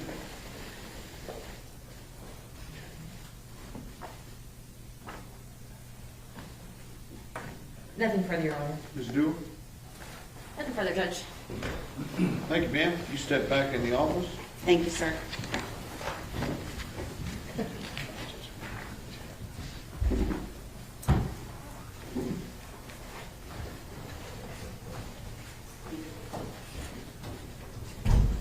Any objections from the state? No objections, Judge. Okay. All right. We will start no later than 1 o'clock. Okay? Yes, sir. All right. Ready?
may be seated. Good afternoon. We are ready to proceed, ladies and gentlemen. This witness has been previously sworn to testify truthfully. Ms. Anderson? Yes, Your Honor. Good afternoon, Dr. Fritz. How are you doing? I'm all right, thank you. Now, Dr. Fritz, would you please introduce yourself to the jury? Yes, of course. So my name is Deanie Fritz, and I'm a speech-language pathologist. What does a speech-language pathologist do? Sure. So speech-language pathologist is a professional that works with individuals on different areas of communication. We work on receptive and expressive communication, which is someone's ability to understand what we're saying to them as well as express themselves verbally. We work on social communication, which is the way that we use language between people. We work on cognition. So if you know anyone who's had a stroke, they've probably been evaluated by an SLP. Some SLPs work on swallowing disorders, but I don't. We also have SLPs that work on voice disorders. So if you know somebody that has a different sounding voice, they might work with a speech pathologist. Fluency disorders, which you think of as stuttering.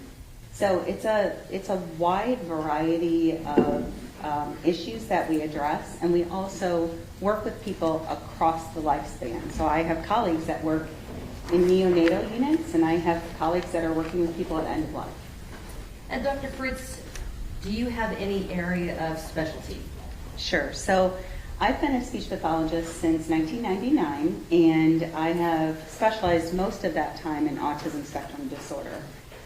That has been especially the case for the last 11 years or so, but I have been working with individuals on the spectrum since the very beginning of my career. In fact, I was placed in the first classroom in the state of Ohio that was full of all children with autism, because at the time that the prevalence, so that's the number of people in the population that had autism, was so low that there wasn't a big need for those kinds of classrooms until that time. I was a rookie coming out of grad school, so they put me in the classroom, and I ended up falling in love with the population. And Dr. Fritz, tell the jury a little bit about your educational background. Sure. So my undergrad is in English and reading education. I went to a small school in Ohio, and I always consider myself an educator first. My master's degree then is in speech pathology, and I went to the Ohio State University for that. Don't hold it against me if you're not a Buckeye fan. And then my doctorate degree is from Ball State University, and that's in special education with a cognate area focus in speech pathology. Now, you said that your practice focuses on individuals with autism. Mm-hmm. And you said that you fell in love with the population. What was it about the population that made you fall in love with them? I think I have a penchant for the neurodiverse because individuals on the spectrum are, it's kind of like what you see is what you get. None of the, to be fair, I work almost exclusively with individuals who have level 1 autism. So there are 3 levels. And level 1 is the highest functioning level. So I work with individuals who have very sort of nuanced or subtle difficulties with, say, their social communication. But with my clients, I can directly explain social rules to them, and I don't offend them. They just haven't learned them before. So to me, it's a really refreshing population to work with. And Dr. Fritz, you had mentioned that you are currently a speech-language pathologist. Where are you working? So I work for myself. I'm self-employed. My practice is called Cedar Tree Communication Therapy, and I'm based out of Florida. And I started my practice 1 week before the world shut down. And I had an office I was paying rent on for 18 months and pivoted to telehealth like the rest of the world, and it ended up being wonderful for me and for my clients because they're very comfortable joining me via computer, and we're making really good progress. So I can see clients remotely, and that's about 60% of the work I do. The other 40% is working on forensic cases like this. You said that it seems that your clients enjoy the remote aspect of the evaluations in your meetings more. Why do you think that is? I think it takes away a level of stress in terms of not having to go out into the social world. And the concern becomes whether there's going to be what we call generalization. So will they use the skills that we work on in the individualized sessions and then be able to apply them in real life? And I was really pleased when I surveyed my clients when the world started opening back up. I think at that time I had about 42 clients and only one of them wanted to come in person. So it's comfortable for them because you're meeting them in their home environment. I also don't have clients miss sessions because of the fact that if they're not on the session in 2 or 3 minutes after the start time, I'll text them and they'll join me from wherever they are. And that's very convenient for them. It's easy for me too. Dr. Fritz, one thing I forgot to ask you about, are you certified in your field? I am. So in order to be a speech language pathologist, you have to be licensed, and then you also can opt to get national certification. So my national board is called the American Speech Language and Hearing Association, and it is a governing body for speech pathologists and audiologists. And if you choose, you can do what's called a certification of clinical competence. We call it our Cs.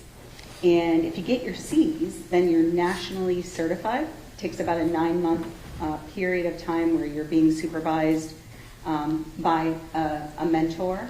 And then you take that certification, and that allows for the credibility to be recognized by the board.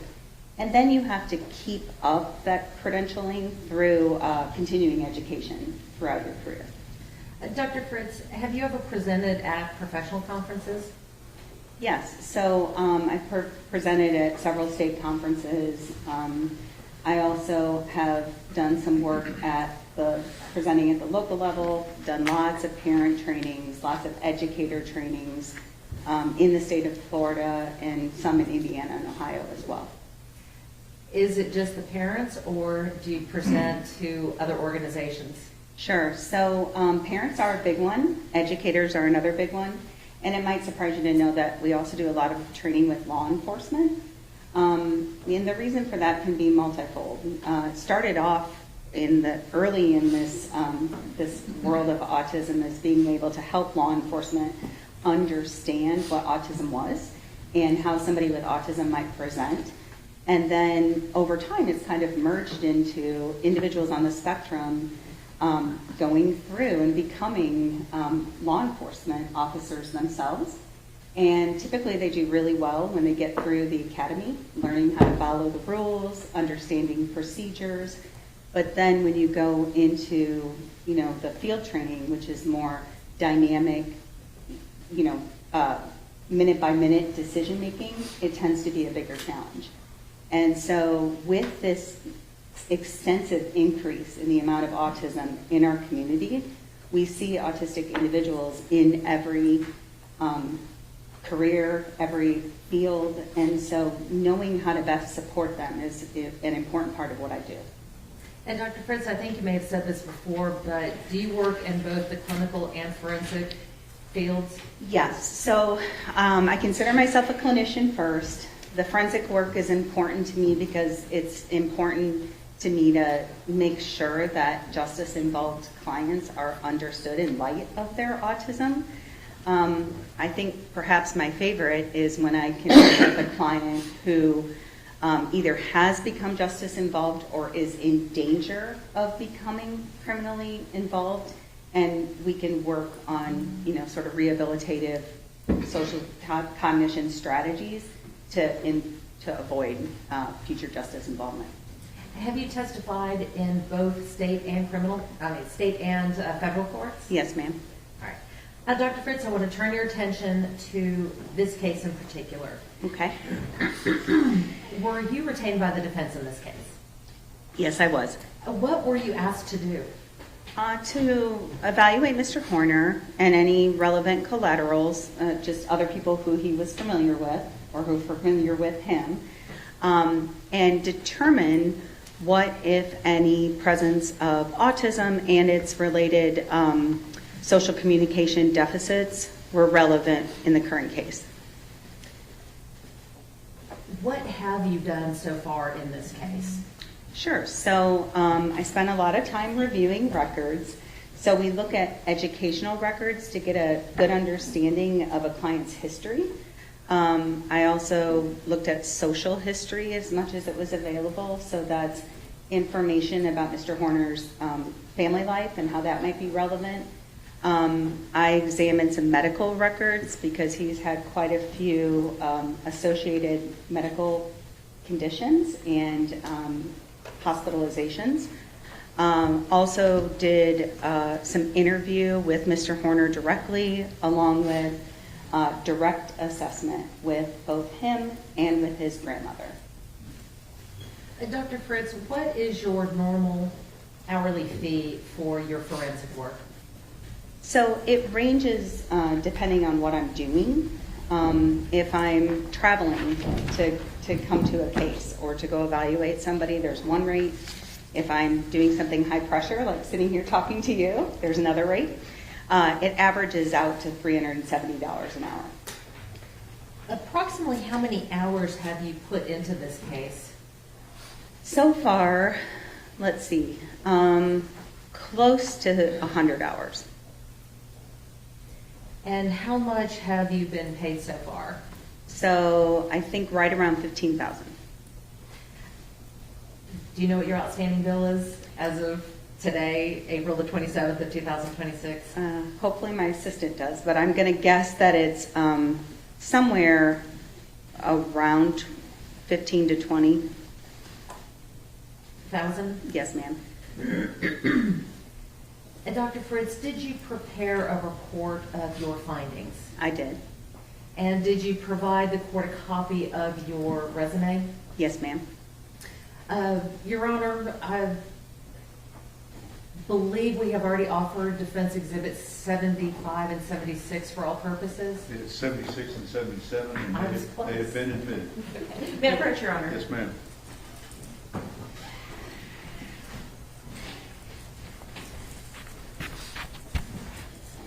Dr. Fritz, I'm going to hand you what has been offered and admitted into evidence as exhibits number 76 and 77. If you'll just take a look at those, please.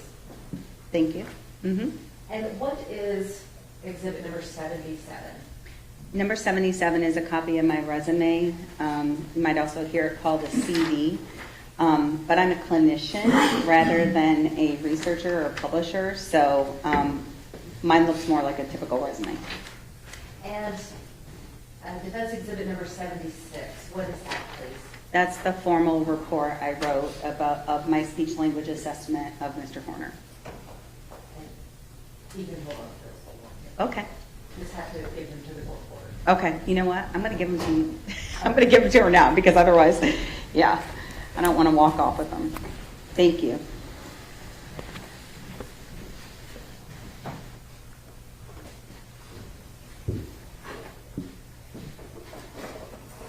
Dr. Fritz, you had talked about records that you had reviewed. Is there a comprehensive list of all the records that you've reviewed attached to the report that you provided? Yes, with some notable exceptions. So the last 2 pages of the report list all of the records that I reviewed prior to writing my report.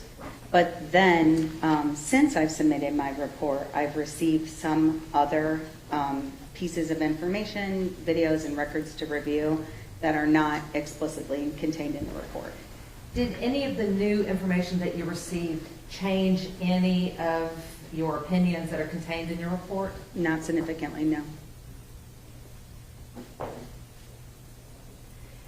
And the list of records that you reviewed, or I should say in the records that you reviewed, can you give the jury just kind of an overview of what kinds of records you were looking at? Sure. So this is when I was looking at educational records, the medical records, the jail calls, interrogation videos, the body cameras from the police officers, I also looked at some depositions, so when individuals who know Mr. Horner well were deposed by the court, then I read those transcripts. I think that's generally the main ones. Dr. Fritz, in this case, did you perform any testing on I Mr. did. Horner?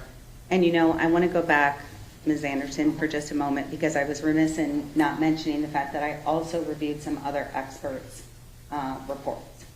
So, I'm sorry, can you repeat your question?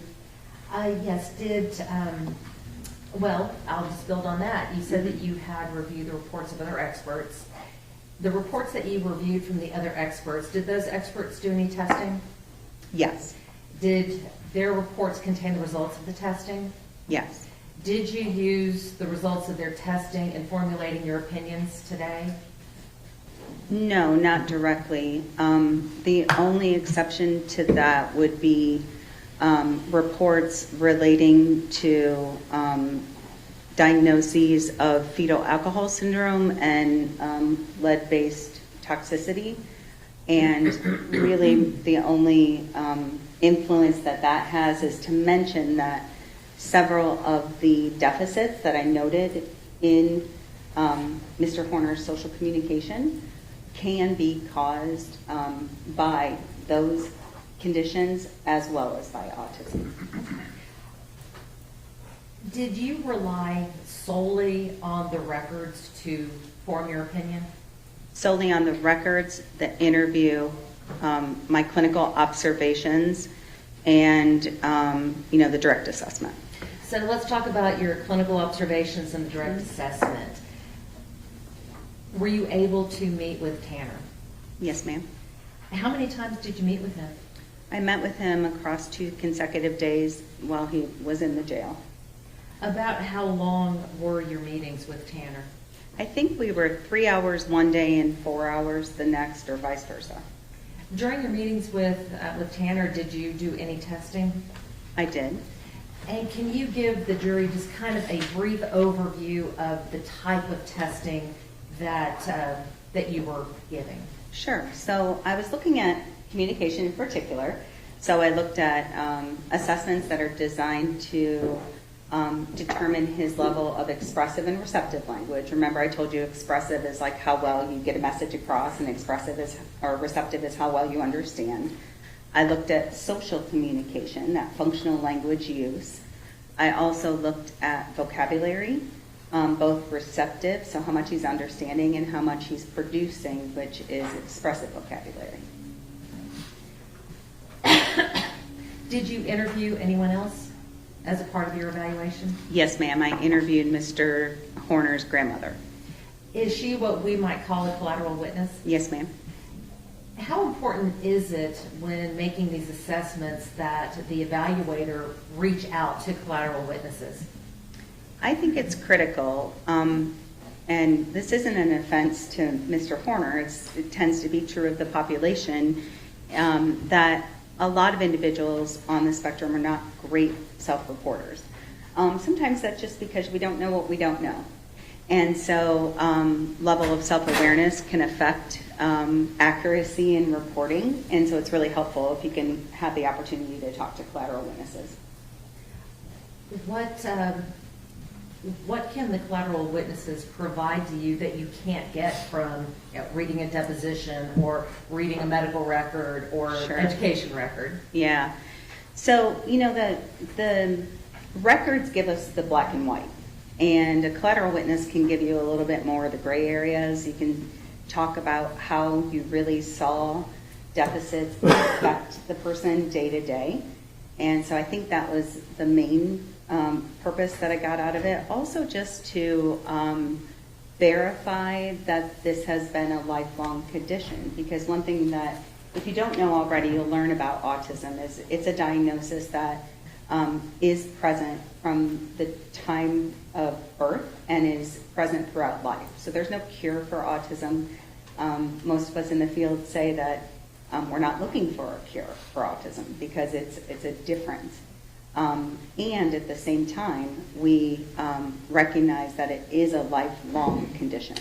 And so seeing and talking to somebody who has that lifelong perspective helps validate the results that I found in testing. Well, let's talk about the results that you found in the testing. Please give the jury a brief summary of your findings from the testing. Sure. So, in short, his receptive and expressive skills it's a horrible diagnosis, guys. It's mild to severe. It's severely impaired. The reason it sounds like that is because Mr. Horner has what we call splinter skills. So some of his skills are really within normal limits or rather high. He's pretty good at following directions until they get too complex. He's got some good ability to answer direct questions, but for questions that require things like inferencing or a lot of recall is harder for him. So some of his skills, and vocabulary is another one. It's a nice strength of his, totally within normal limits. Whereas some of the challenges that he presents with are rather severe. So being able to understand and use more nuanced or subtle language, being able to change your language based on the environment or the context that you're in. So, and I'm going to stop you I'm there. sorry. What do you mean by subtle language? So subtleties in language are the difference in how we say something, not just what we say. So if I were to say to you, how you doing? Joey from Friends, right? You would know that I was being flirtatious. It wasn't a great flirtatious imitation there, but you get the point. Whereas if I said something like, how are you doing? I'm being empathetic or showing concern. And that goes into that social language piece, but also we see it evidenced in more complex sort of sentence structures. So things like concept words were harder for Mr. Horner to understand and to be able to use in his own speech.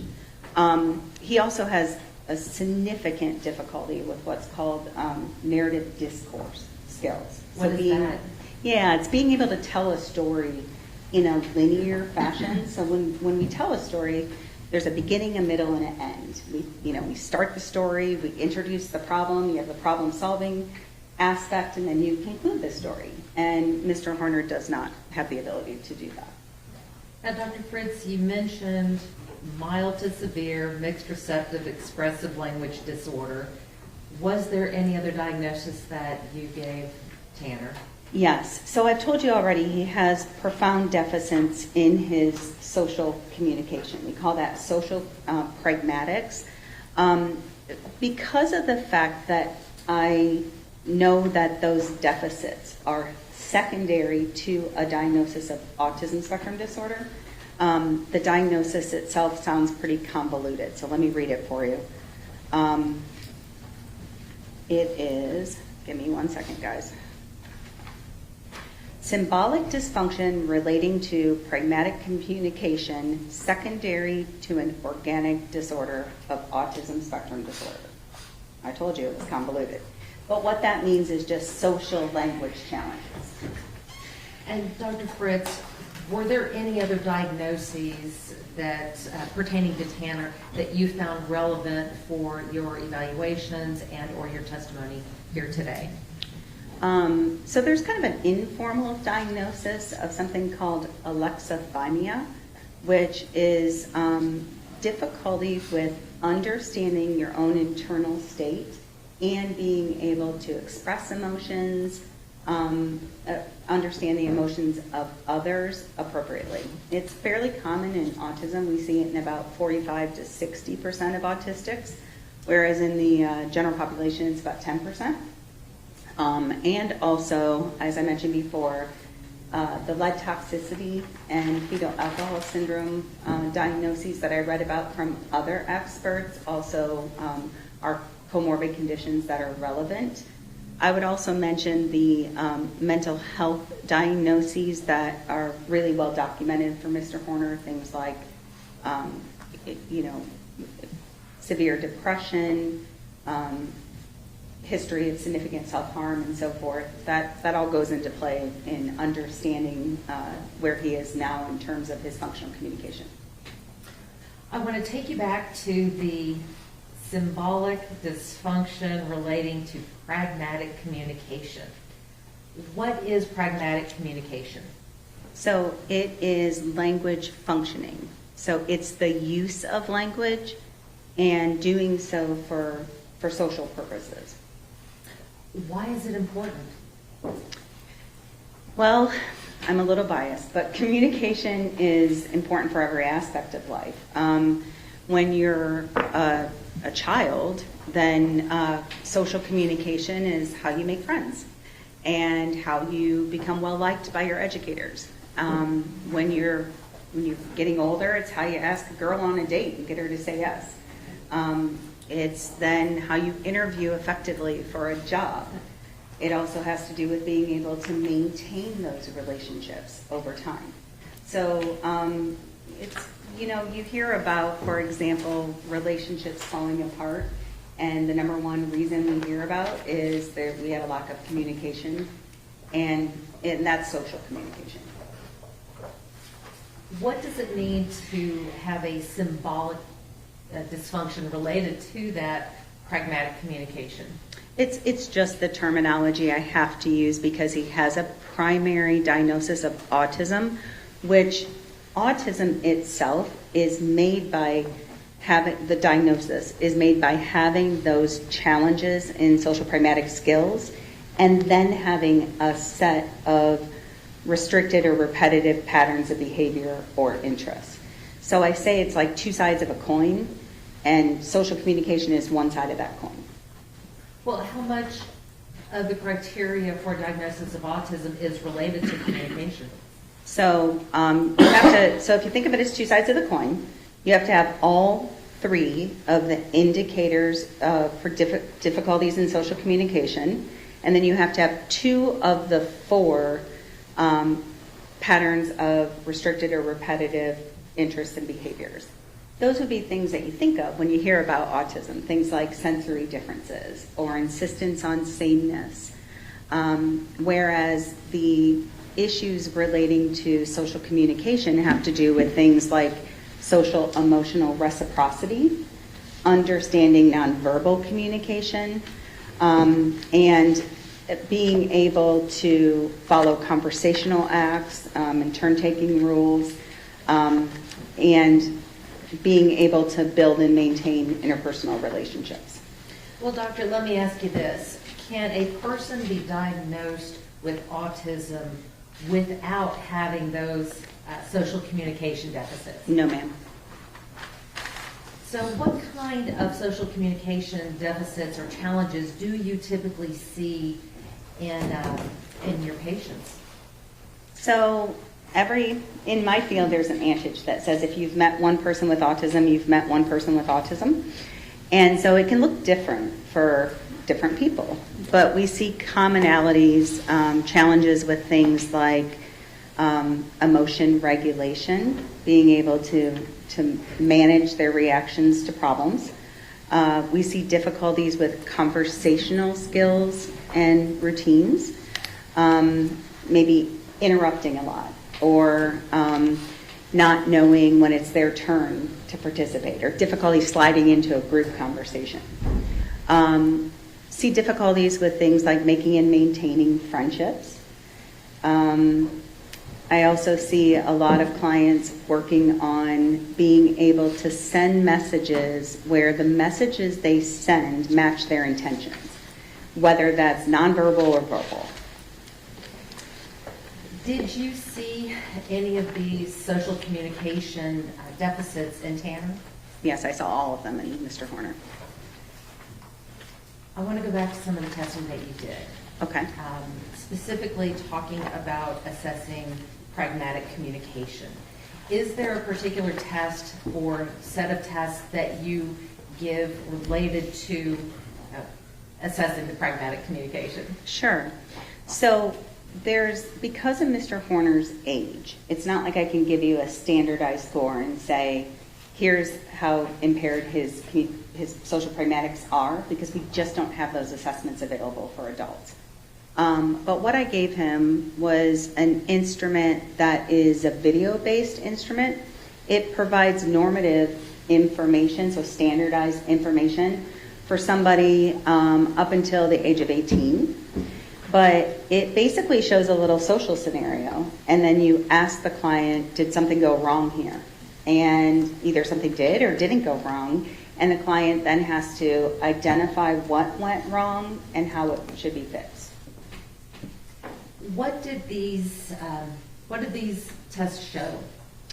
Well, that one in particular is a direct assessment of his ability to read nonverbal communication, which is highly in deficit, to use certain what we call speech acts, which is ways that we use social language or language for different functions, like apologizing or complimenting, making requests, and he had deficits in all of those areas. I also gave him an assessment that is an interview-based assessment that's called the self-pragmatics profile, and that one allows me to look at conversational routines along with nonverbal communication skills and the ability to ask for and obtain information. Dr. Fritz, in looking at the sum total of all of the testing that you gave Mr. Horner related to pragmatic communication, how well did he perform? He specifically with regards to social pragmatic communication, he was one of the worst, if not the worst, evaluations I've ever given. Mr. Horner has significant difficulty with social appropriateness. So, inappropriate use of humor, very lax in his understanding and use of those speech acts. So, the inability to form an appropriate way of asking for something, we'll say, or requesting clarification, or offering an apology. So across the board, it's an area that definitely was a problem for him growing up, and it continues to be in deficit. Now, Dr. Fritz, we're talking about deficits. Did you also notice any strengths in his testing? Yeah, so Mr. Horner has some nice strengths in, you could think of it kind of as functional basic communication. So things like, during the evaluation, someone sneezed in another room and he yelled out, "Bless you," which appropriateness, we typically don't say bless you to somebody in a different room. And at the same time, he understands that that's a typical response when someone sneezes. So responding to greetings, for example, is easier for him than being the one to initiate them. He also did a nice job with, as I mentioned before, that sort of basic vocabulary and the basic understanding of what should be said to appear friendly or polite. So please and thank you kind of things. When we are talking about diagnoses and looking at test results, as an evaluator and as a clinician, do you focus on the strengths or the deficits, or are they treated the same? Diagnoses itself is more deficit driven, and that's something that's hard for me as a clinician, because I have to then turn around and explain that to my client. Here's all the things I are saying am wrong with you. But we always try to start with building on their strengths when we're working with someone therapeutically then. And Dr. Fritz, did you give a test related to paralinguistic signals?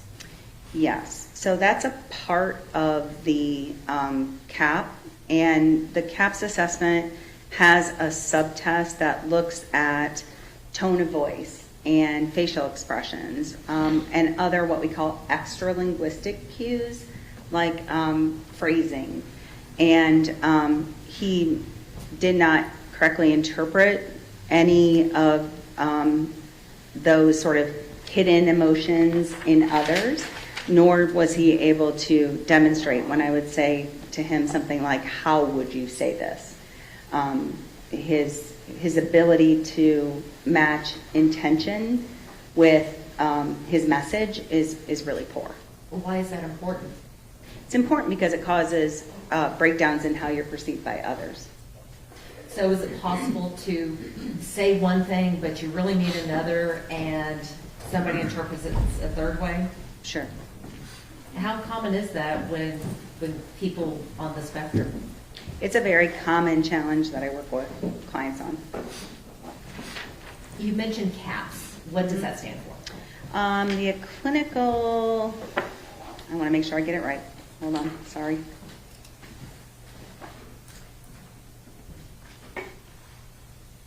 Clinical assessment of pragmatics. Okay. And these other tests are just subtests of that clinical assessment? Yes, that's correct. And Dr. Fritz, you also mentioned alexithymia. Am I saying that right? It's alexithymia. Alexithymia earlier. Can you give us a little more explanation on what it is and how that plays into the CAPS evaluation? Sure. So the alexithymia is actually evaluated somewhat informally through a Likert type of assessment. That's when you get strongly agree versus agree and so forth. And his answers all indicated that he was sort of largely unaware of his own emotional experiences, and that can lead to strain then in interpersonal relationships. Alexithymia in general means like that difficulty understanding your emotions, but then also difficulty communicating those to others. I want to switch gears a little bit. I want to talk about autism. Okay. How much of your practice is devoted to patients with autism? Probably about 95%. I do also have some clients that have social communication deficits specific to anxiety, and so like social anxiety. You previously said that you had reviewed records in this case. Mm-hmm. Based upon your review of the records, were you able to determine if Tanner had a historical diagnosis for autism? Yes, it was diagnosed when he was young, and there were multiple indications of that diagnosis being confirmed throughout, which is really not even necessary. Once you're autistic, you're autistic. It doesn't go away. And Dr. Fritz, what was that initial diagnosis? He was diagnosed with Asperger's syndrome, and you've probably heard that term before. But it's a historic diagnosis. We no longer use that term. And it's basically what we now would call level 1 autism. Some individuals who are diagnosed with Asperger's hang on to that, feel that it's a strong sense of their personal identity. They may even call themselves an Aspie. And at the same time, it's not a diagnosis that a psychologist or a neuropsychologist would give at this time. You had just said that some people identify themselves as Aspies. Mm-hmm. Is that uncommon to, when you first meet somebody, say, "Hi, my name is Susan, I have Asperger's"? It would be uncommon because of the fact that I think we're still in a society where we're trying to understand neurodivergence as a difference as opposed to a deficit. It's something that I hope is becoming more common as I work a lot on self-advocacy with my clients. How important is self-advocacy? It's huge. It's pretty much everything. Being able to let people know what you want and need and why is really critical. And it's something that, we do it in ways that are subtle when we don't get to have autism. But autistics sometimes have to be directly taught how to self-advocate in ways that are appropriate. I always say it's not about a crutch, it's not an excuse, it's an explanation. So you're not saying that autism is the reason that he committed this offense? No, ma'am. You're not saying that autism is an excuse for this offense, are you? Absolutely not. Is autism a defense for what happened? No, not at all in terms of guilt or innocence. Mr. Horner, by all accounts, knew right from wrong, and there's no reason to believe that an autistic doesn't know right from wrong. It can be a mitigating factor if you consider the influence then of his actions, especially after the crime. And I'm sure you've heard lots about, or you're going to hear a lot about, things like the jail calls and the police interrogation and his behaviors during those situations. And I think that's what, considering his language, his speech acts in light of that diagnosis is where it's most relevant. Dr. Fritz, we've talked about some of the medical records that you reviewed. Did you also have the opportunity to review his school records? I did. Did those school records include his special education records? Yes. Were those records, or why are those records important to your evaluation? Sure. Well, Mr. Horner was in a self-contained classroom for a few years. His behavior had become such that they didn't feel like they could manage it in a regular education environment. And the methodology that was used at that time is something called, it's called the Boys Town model. It's positive behavioral supports, where instead of just being punished for breaking social rules, they're explained to you and given the opportunity to learn from positive reinforcement of expected behaviors. Why do they call it the Boys Town model? I think because it was historically used in Boys Town. What is Boys Town? Used to how, I can't pretend that I'm an expert on it, but just an organization, a place where behavior modification occurred. And Dr. Fritz, getting back to the school records and the education records, Mhm. in reviewing those records, did you find, or were you able to determine if Tanner was exhibiting the type of pragmatic communication deficits that you've been talking to the jury about? Absolutely. Can you please give us some examples of that? Sure. So I think I mentioned that he could, when we were doing the video-based assessment, he could say if someone was being like friendly or if they were being mean. He could problem solve what they should be doing, but he had almost no ability to recognize breakdowns in what they were saying, and certainly no ability to recognize how they were saying it or the nonverbal communication that they were using. He also had difficulties relating to, interpersonal reactions or interactions. At one point, he told me that watching a clip of a young man kind of stumbling when he was approached by an attractive girl was very uncomfortable for him because he could almost see himself in that particular actor's behavior, but he didn't know how to fix it. So I also saw definitely no ability to correctly interpret social expectations like hidden emotions. That's if someone says, well, how are you doing? You're like, oh, I'm okay. And they just keep going without saying, oh, it doesn't sound like you're really okay. What's wrong? You can't do that. He tends to take language at the surface level instead of being able to understand, non-literal or inferenced language. He also has what we call very weak theory of mind development, which is just perspective taking. So perspective taking is me thinking about you, thinking about me. So it's like this morning I woke up and I thought, oh, I better put on a suit because I'm going to go sit on a witness stand and I want them to think I'm professional. And that's me thinking about how my behavior, my words, my actions would influence your opinion of me. And Mr. Horner has very weak theory of mind. Well, Dr. Fritz, With regards to the records that you reviewed for the school records, Mhm. looking at the records that you reviewed and the evaluation that you performed of Mr. Horner, did you see consistent deficits across the board? For sure. So the educational records highlight his extreme difficulty with interpersonal skills. Lots of talk about sort of, and Mr. Horner said he, likes to be a know-it-all. That can be common in level 1 autism, inserting himself into conversations that he was not a part of, not being able to make or maintain friends during his youth. The presence of bullying is something that I deal with a lot with my clients, and that was certainly there early in his formative years.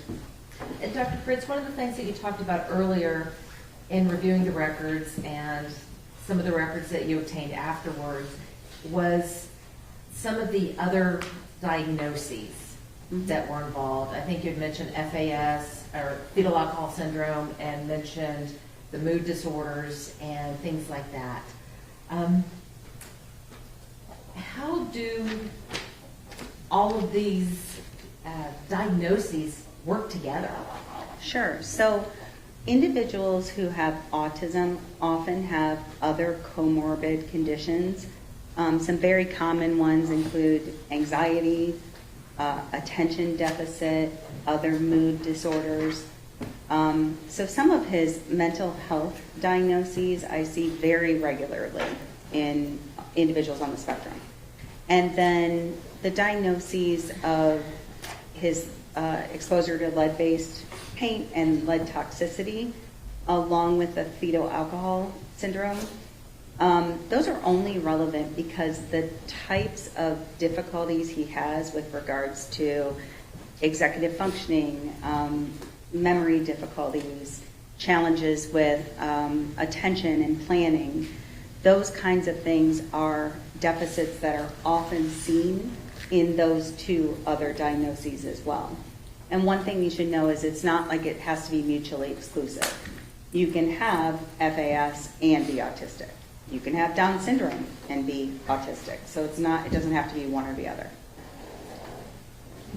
And where does intellectual disability fit in with all of that? So some individuals on the spectrum have cognitive impairment.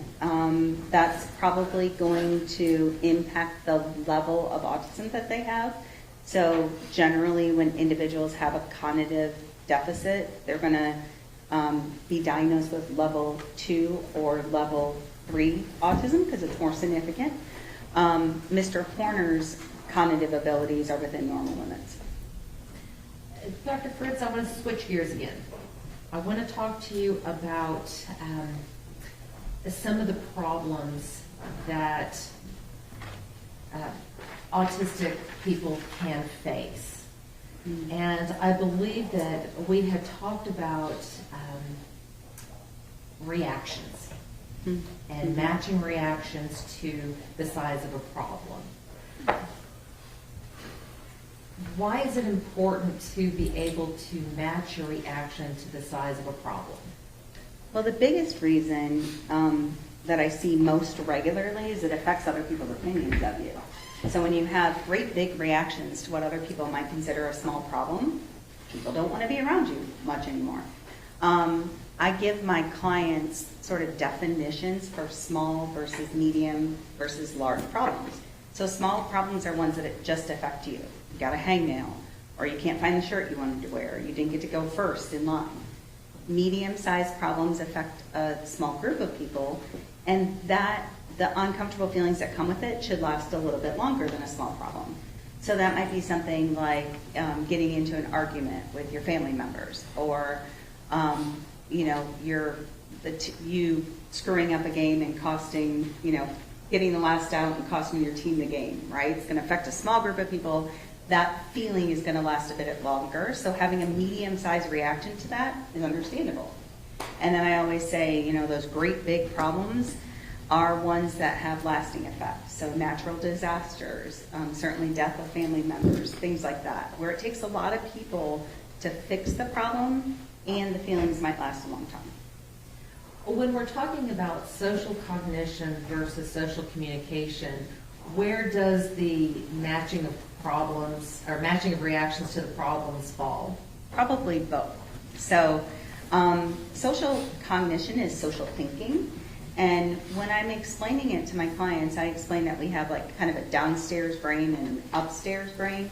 The downstairs brain is your feeling brain. You maybe have heard other words for it. It's the subcortical region of the brain. It's where emotions, reign. And sometimes you can't help how you feel about a situation. But your upstairs brain, the cognitive part of your brain, should be able to respond, stop yourself and respond in a way that's considered prosocial or an expected behavior. What do you mean by cognitive? Thinking. So cognitive strategies could be things like reframing, for example, how big of a problem this is. Like, I didn't get to get on a computer today during free time. Well, I can think about that and I can realize I was on a computer yesterday, I'll probably get on a computer tomorrow. I don't need to have a big meltdown about it. But it takes that thinking not to have the reaction to what's happening in the downstairs brain. And so I work a lot with clients on that because what happens for my clients is they sometimes have big reactions to small problems. And that's when it stands out socially. Dr. Fritz,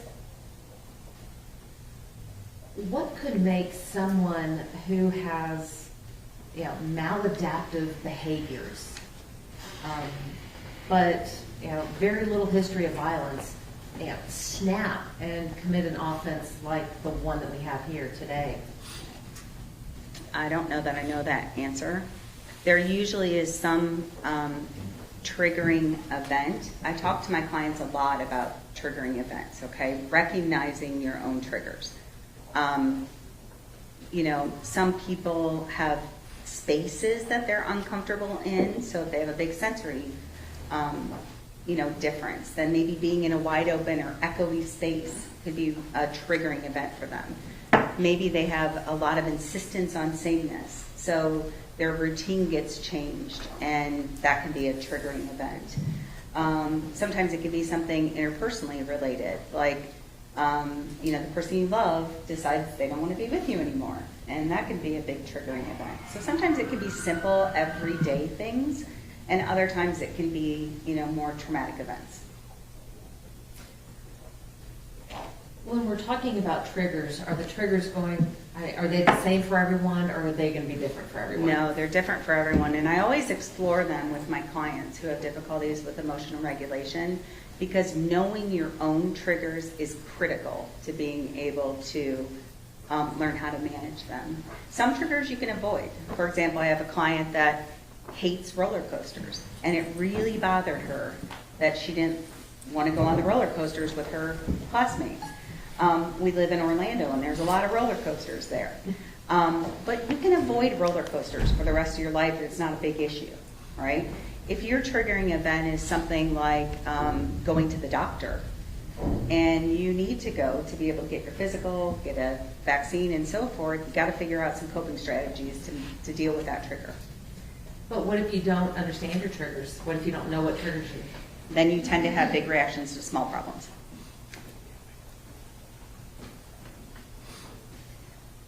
We talked a little bit about social cognition, and you did speak a little about the theory of mind. Mm-hmm. I want to talk, now I want to move into how theory of mind may have impacted Tanner's reactions related to this incident. I want to kind of give you a hypothetical, okay? Okay. Let's say that you have someone who is on the spectrum and has been previously diagnosed with autism, and there have been a number of personal stressors and triggers going on in that person's life. That there have been, let's say in my hypothetical, let's say that they have had group changes for their delivery job. There have been financial stressors at home. There have been familial stressors at home, okay? all of these leading up to a day where a child may see that person doing a hit of cocaine, okay? Thinking about all of that, how does, well, let me back up. Let me finish my hypothetical. And then the person assumes that this child saw them doing cocaine. He then abducts her and murders her, okay? Looking at all of that, how would theory of mind factor into that scenario and those decisions made by that delivery man? Well, I would say theory of mind is about understanding somebody else's perception of you. And if your cause to action is to abduct a child and kill them because you think that they may have seen you do cocaine, you are definitely not understanding their perspective. First of all, a young child may not have any idea what cocaine is or what it looks like to use it, or that it's against the law. I'm not saying that that is obviously a reason to do anything as heinous as abducting a little girl and killing her. And at the same time, it hypothetically could be a triggering event. Is this an example of where we're talking about big reactions to what could be little problems? That would certainly fit that. When someone has a big reaction to a little problem, how does that deal, what effect does that have on that small problem? Does it keep it a small problem? Oh, it's interesting that you asked that, because I always explain it to my clients like this.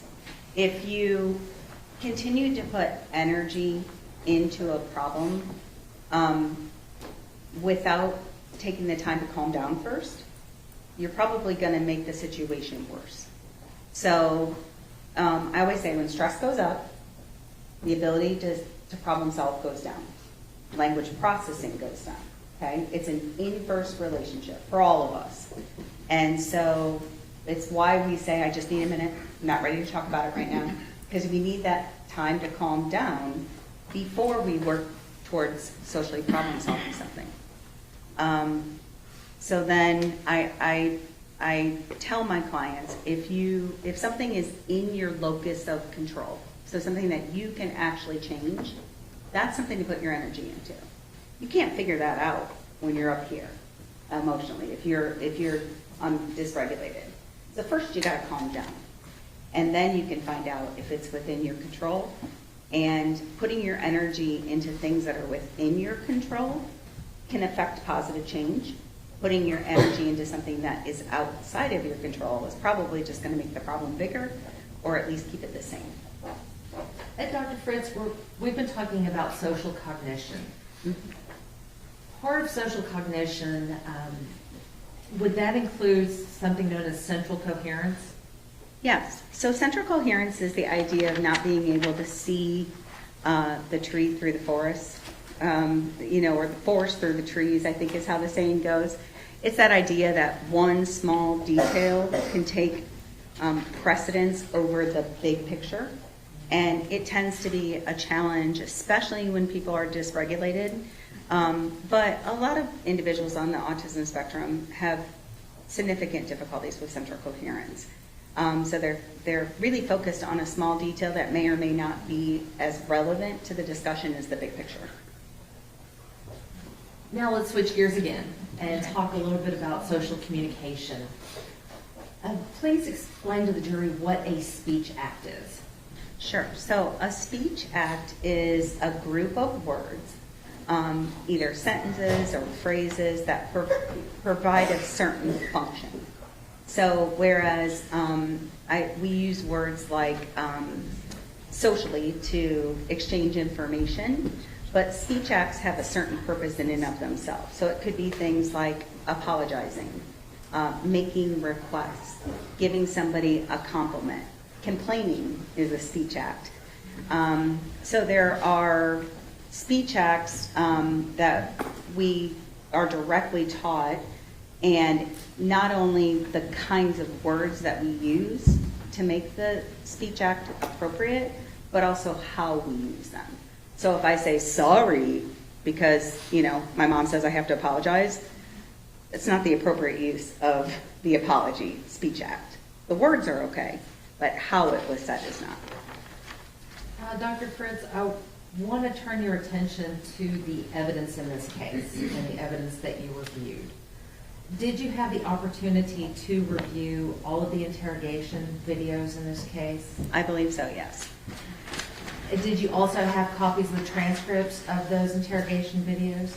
Yes, as far as I know, the ones that are listed in the report are the ones that I was able to observe. In these interrogation videos, did you notice any of the deficits that you have spoken about today? Yes, it's the speech acts was really obvious to me because there would be a build up in the interview. This is specific to the December 2nd interview, where the investigators were building to what you and I would recognize as an opportunity for an apology. And I wrote in my notes, not sure he knows how to apologize. It's a speech act. And then immediately after, and I apologize, I don't remember exactly what it was, but there was another moment where there was an opportunity to use a specific speech act that Mr. Horner did not use. And my notes say, give the caps, because that was the caps, CAPS. That is the evaluation that I gave, where it's not just about him thinking about his communication, it's him using it. So that's the one with the videos, and he would have to respond to whether something happened inappropriate and what should have happened instead. And so his ability to show understanding and use of speech acts was almost non-existent. In relation to the video,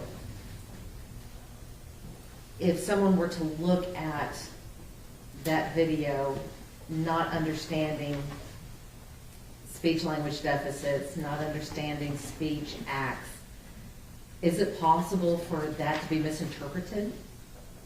For what to be misinterpreted? The fact that he didn't apologize or didn't understand. Well, I think what would happen most often for Mr. Horner is he would just say, they're being mean, or she's being nice, or why are they treating her like that? Like, he could understand and pick up the big kind of tone of the situation, and he might say something about how it would solve the problem. But he never knew or expressed the words that could be used to solve the problem, or how to use them. And in not expressing those words, could that be misinterpreted? Absolutely, because when we don't use expected social behaviors, that tends to be when someone tells you you need to start using an expected social behavior. So those of us who are neurotypical pick up on all sorts of social communication expectations incidentally. So no one said to you directly, I mean, maybe they did when you were really little, but no one says, if someone says goodbye to you, you should say goodbye to them. But you do that. You follow that expected social rule. And individuals on the spectrum absolutely have the ability to use, most of them, if they don't have significant cognitive involvement, to use appropriate social communication. They just haven't been taught the social rules yet. So that's why I think of autism as being, in some ways a very cool strength for a lot of my clients, because they have these abilities to understand patterns, sequences. I was telling Mr. Horner the reason why he is so musical is most likely due to the fact that he's autistic, because the part of your brain that is important for things like math and music is has a lot more neurons dedicated to it in the autistic brain. So I can eventually teach social rules to clients, and then they can apply them. No one's ever going to make me good at calculus. I don't have those neurons in that part of the brain. And Dr. Fritz, you had talked about that other people might use or note expected social rules and might have to tell somebody about the expected social rules. Do you have an example of that in the evidence that you reviewed?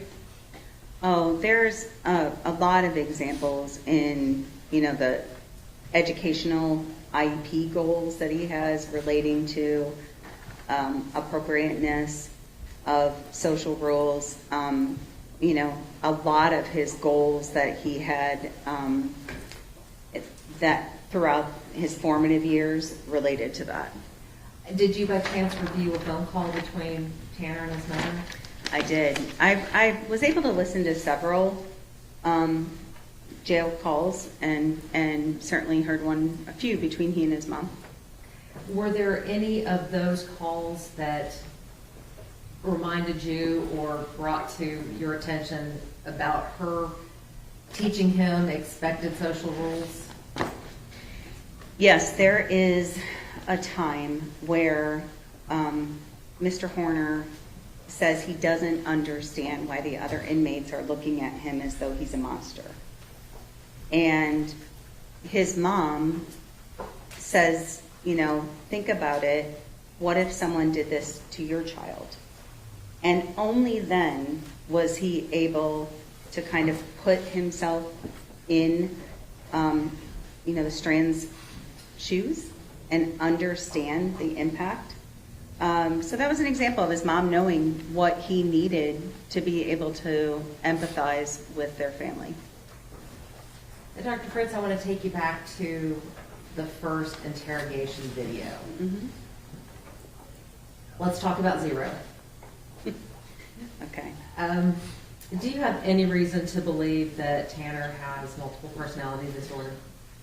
So I'm not an expert on multiple personality disorder. However, I can tell you that I'm really good at knowing when someone's not being truthful. And as I was watching the interrogation video, it was just pretty obvious to me that Zero does not exist, and that Mr. Horner was kind of using him as a tool to maybe tell the story of what had happened.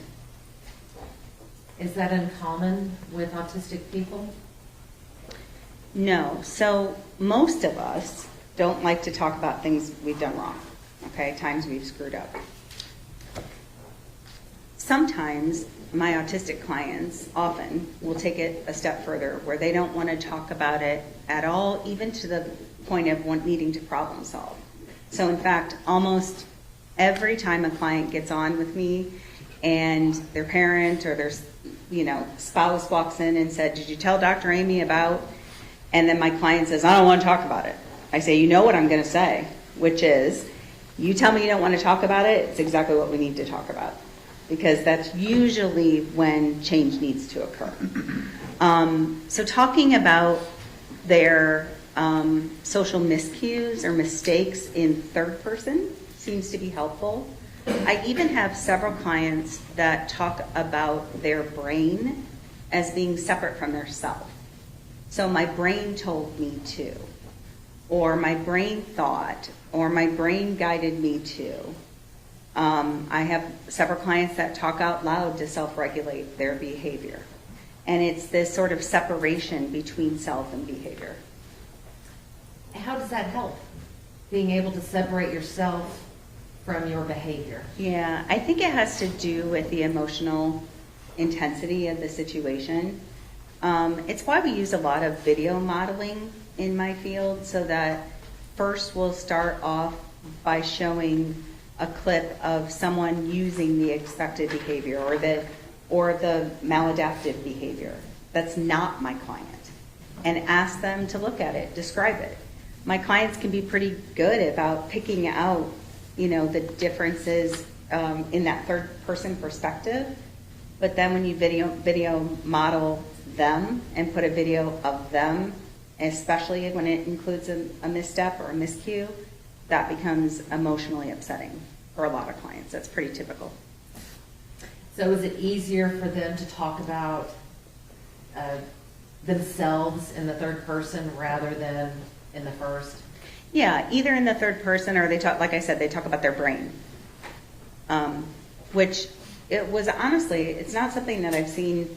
I didn't see it in literature. I recognized this during my my clinical work, and it just started coming up repeatedly. The idea of thinking of themselves almost as separate from their brain. Now, Dr. Fritz, you talked a little bit earlier about social rules. Mm-hmm. How do we learn social rules? So some of them, like the basics, your parents teach you. Tell them please, say you're sorry. Mr. Horner does a pretty good job with the basics. He's uses greetings. He'll, especially if someone else initiates them. And then the other ones we learn kind of by trial and error. So, for example, I have a client that really wanted the attention of his peers, and he didn't know how to get it in a pro-social manner. So when he was at youth group, he would start throwing beanbags at people. Well, not surprisingly, that didn't get him any friends at youth group. So I had to teach him how to slip into a group in a way that's socially acceptable, because he knew it wasn't working for him, but he didn't know how to fix it. Now let's switch to Tanner. Mm-hmm. Is he able to follow the rules once he understands them? To some degree. I think we see that in, the fact that he has not had, to my knowledge, any incidents in the jail.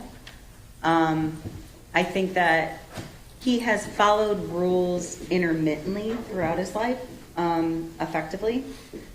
Keeping it together long term is harder for him. That's why, oftentimes he got fired from jobs, got kicked out of bands. But he can learn and apply rules. And we saw that, I think, most evidence best. And there was a period of 9 visits with a speech language pathologist that did home visits. Her name is Marietta Weaver. And his response to her intervention was sort of ideal in his understanding of the rules that she taught. The challenge with pragmatic social communication is the demands continue to change over time. So when you're little, you have to learn how to share toys with other people. When you're older, you got to learn how to ask somebody on a date or how to get a job. And then you have to learn how to, deal with a coworker who's a pain in the butt. So everything continues to evolve and change over time. So do the social rules that go with it. And Dr. Fritz, you have worked in the forensic field. Mm-hmm. So you understand that in pleading guilty to this offense, Tanner will spend the rest of his life in prison. Mm-hmm. How important is following the rules in prison? Well, it can be life or death, for sure. I work with some clients that are preparing for incarceration. I work with a couple of clients who are incarcerated. And I can tell you that general population will make sure that you understand the rules if you're not applying them. And I will say that there's not opportunities for isolation in prison for anyone who's in Gen Pop. And that's sometimes a need for many of my clients. Without that ability to recharge their social battery, then they will oftentimes have difficulty with that emotion regulation piece that we're talking about, with following the social rules consistently. And But I'm going to stop you Go right there ahead. because I Yeah. want to ask a follow-up question real quick. Are you saying that Tanner would not be able to follow those social rules once he's learned them? yeah, no, he could follow them, and if he has a misstep, they will be corrected. Or that he will be corrected, I should say. Dr. Fritz, the last area that I want to talk with you about is empathy. What is empathy? So empathy itself is basically an understanding of what someone is experiencing and the ability to relate it to self. So cognitively, you would say like, oh, I see what you're going through. Or affectively, it would be something like, I feel you. I understand it, okay? And empathy is then has a second part, which is not just understanding it, but being able to communicate that to others.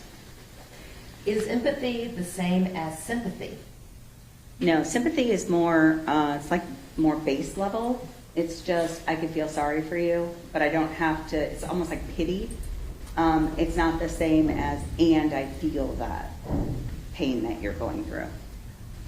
Is it the same as remorse? No, if you looked at it on a hierarchy, it would kind of be like sympathy, then empathy, and then remorse. Because if in a situation where you need remorse, okay, when you've screwed up. Because remorse is the idea that I did something wrong, I have guilt and shame about it, I'm morally culpable, and I want to do what I can to repair it or make amends. When looking at the evidence in this case, were you able to see empathy and remorse in the videos or the interrogation or the phone calls or the note to the parents? Sure. So first of all, let me start with the empathy piece. I definitely saw that Mr. Horner has the ability to empathize. I saw it in relation to characters in the video. Why are they being so mean to her? She's so nice. Why are they treating her like that? I saw it with regards to pictures of animals that were in cages. They look sad. Again, we saw evidence of it with regards to Athena's family when his parents or when his mom directly correlated it to his own child. And then I think probably the best evidence of remorse and empathy would be in the suicide note that he wrote to Athena's parents. So let's talk about the suicide note. Why do you say that that is the best example of Tanner expressing empathy and remorse? The reason why is it meets the criteria for remorse, okay? And what is that criteria? Sure, there's four main components. There's recognition of having done something wrong. And I'm going to look at my notes because I quoted Tanner directly. He said, I've done a terrible thing to your family and I'm sorry. So that's recognition. There is expected to be some sort of emotional response, whether that's directly saying I feel guilty or I'm ashamed, or it can be an act, like it can be repentance. You will notice if you see the suicide note that he says, I want you to know I found God through this. So that's an example of an emotional response. Also, it can be in sort of this moral discomfort. And in that suicide note, he also talks about the fact that he is unable to sleep, that it's kind of haunting him. So we have that emotional response piece. A moral evaluation then is basically shouldn't have happened. And Mr. Horner's words were, I'm sorry I took your little angel. She didn't deserve it. Y'all didn't deserve it. And then he goes on to talk about his own family and child not deserving it either. And then a desire to repair or make amends. And he explained his mental state. I think he got into that too much, and it sounds like an excuse. When you read the suicide letter, it also has falsehoods in it. He talks about the fact that there was a broken backup camera, which we know is not true. So I think he muddied the waters of this remorseful suicide note because he's not good at explaining his emotions in ways that are clear, uncomplicated, and done with regard for the person it's being written to. But he did say he's trying to ease their suffering with his death, and he said he signed off with love and sorrow and remorse.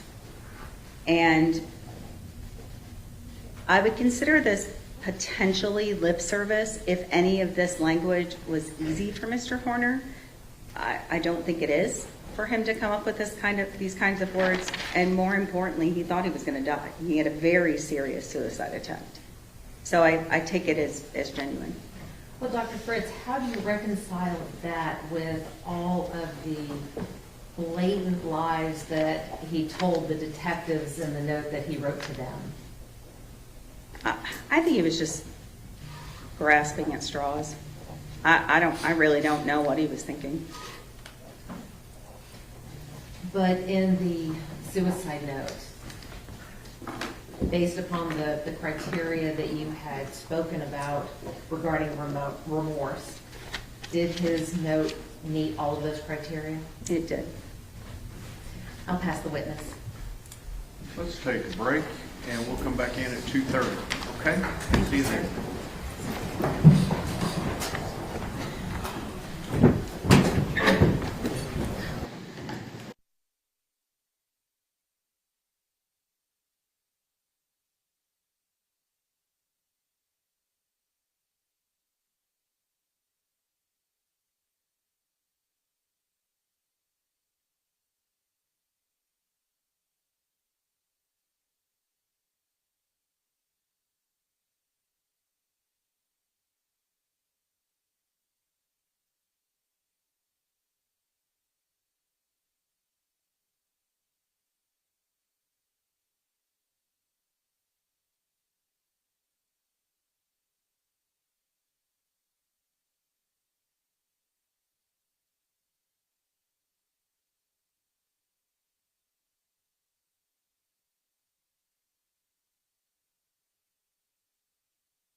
Cross-examination, Ms. Jewell. Thank you, Judge. Hi, Dr. Fritz. Hi. I realized I forgot to introduce myself to you earlier. I'm Michelle Duell. I'm an assistant district attorney. Hi. I believe earlier you talked a little bit about your practice and I guess your clinical work. So do you still actively work, do you call them clients or patients? Yes, clients. Clients? Yes, ma'am. So currently I see clients 3 days a week. And these are mostly, I think you said 95% your level 1 high functioning. Yes, probably Autism. 90%. Yes, Okay. ma'am. There, because I also have I have a couple clients with level 2 and a couple clients with just anxiety. And in these, I don't know if it's appropriate to, I hate calling them level 1s, but level 1 high functioning, autism spectrum disorder clients. Mm-hmm. I believe you said there can be in any career field, Yes, ma'am. and so they're actively in the workforces. Yes, some more successfully than others, but yes, people with autism are in every act of life and doing amazing things. So just because you have level 1 autism does not mean that you're going to commit a crime or that you can't be a functioning member of society. Would you agree with that? Absolutely, absolutely.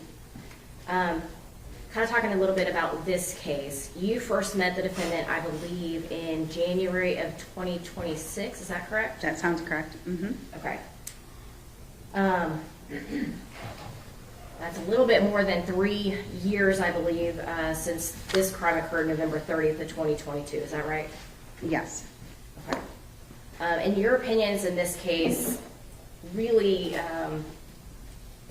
you looked at all the expert reports that you got from other doctors, and then it was all self-reported type things from the defendant to your corner. Is that? No. So I did direct assessment. So, and I did records review and social history. So, and collateral interview. So definitely not all from Mr. Horner. That's a small portion of it. Okay. And you talked about the test. So there's no standardized testing for somebody, I think you said over 22? That's correct. Okay. So you took what maybe would have been given and kind of adapted it? That's correct. Okay. So some of the assessment that I gave his grandmother, which is an interview-based assessment, can be used throughout adulthood. His receptive and expressive vocabulary ones provided normative data that's used throughout adulthood. But the CAPS, that's the one where it's the little videos, that maxes out at age 18. So I scored it as though he was 18 just so I could get a sense of severity, and it came out as severely to profoundly impaired even if he were 18. And Dr. Fritz, you talked about records. How important were reviewing the records in this case? I think educational records tell a big story. And you did not review all the records that could have been provided to you, did you? I don't know. I did review the ones that were provided, but I'm not sure what other ones exist. So did you review all of his medical records in this case? Only the ones that you see listed. So you reviewed the specific reports from the defense experts in this case, correct? That was some of what I reviewed, and then I also reviewed the educational records, his medical records from a couple different facilities. And you did not make any diagnoses though in this case, I other than what you talked about earlier, those two that you made. Correct. But you didn't make a diagnosis of autism spectrum disorder, correct? No, ma'am, I don't have the credentials to do that. And you didn't make a diagnosis of any type of neurodevelopmental disorder or alcohol exposed? No, ma'am. If the branch of fetal alcohol syndrome that you were speaking of? Right. You didn't make that diagnosis? No, ma'am. In reviewing his records, did you review his social media records? No, I was going to say no, but then I did see some thing that came from the state. I'm trying to think. I think it was the information that was provided to Dr. Rumbala, and there was some description of his presence on social media. But you didn't review the entire Facebook or Instagram records that there are, correct? I don't know what the whole record is. I saw some, but I didn't see it. Okay. And you spoke about reviewing the, I think you called it the abduction video. Mm-hmm. That was obviously from the FedEx truck, correct? Mm-hmm. How much of the FedEx truck videos did you review? Do you know how many hours that was? I saw, there was a PowerPoint that was sent to Dr. Rumbala that kind of had an integrated video clip with a little description. I reviewed that, and I reviewed the audio recording. Again, if I knew, it wasn't hours. So if I told you that there was 30 to 40 hours of FedEx Did not see that. camera video, you did not see all that? That's correct. Did you see any of the video that was prior to the abduction? I saw video of Mr. Horner that day doing other deliveries. That full 8 hours of his day? Yeah, so I saw like where the video would be stopped and it would say like stop number 1, and then it would show a short snippet of him. Okay, so But you did not watch the actual video? no, ma'am. Okay. And did you watch any of the FedEx video that showed what the defendant did after the crime? I saw body cam video and I saw interrogation, but in FedEx video, no. So if all of those recordings would have shown essentially the defendant interacting with different people, whether it be, people he's dropping off packages to, neighbors, people coming up to his window, just general conversations prior to the crime, would that have been helpful to you to see how his language skills were working? So I did see some of that. So in the clips that you mentioned, like there's a dog that's comes, and so he has to slam the door, and he has a short greeting or exchange with somebody. So there's a few examples like that, just little short snippets of communication. But is there more? Yeah, there's 40 hours. Yeah, of no. video. Yes, it would have been helpful to see more. Okay. And I guess, I know you've seen apparently some snippets, so I don't exactly know what you've seen, but. Objection, Your Honor, to the sidebar. Just answer question and answer. As for the FedEx videos after the crime, did you watch any of the videos from the days after November 30th of 2022? No, ma'am. FedEx videos? Yes, ma'am. No, ma'am. Okay. Do you think that would have been helpful in knowing how he was interacting the days after the crime? It might have. I can tell you that the video snippets that I saw during, the day of the crime, and also the interrogation videos of him after the crime, weren't surprising to me, because the language that he was using, say with other people on his route, was in keeping with what I expected to be his strengths.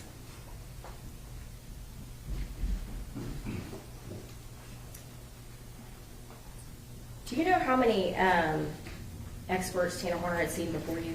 Objection, Your Honor, relevance. Over. No, I don't. And did you contact, in part of your review, any of the school providers that actually worked with Tanner Horner No, ma'am. when he was young? No, I did not. Do you believe that they would have given him some of these exams? Given him some of the, what do you mean? The tests that you have spoken about, you said that they are only good until they're 22 years old. Oh, correct? yes. So that's interesting. When you look at his educational records, there's a lot of focus on behavior. Judge, objection, non-responsive. Sustained. So the question. Hang on. Sorry. Wait till she asks you the next question. Okay.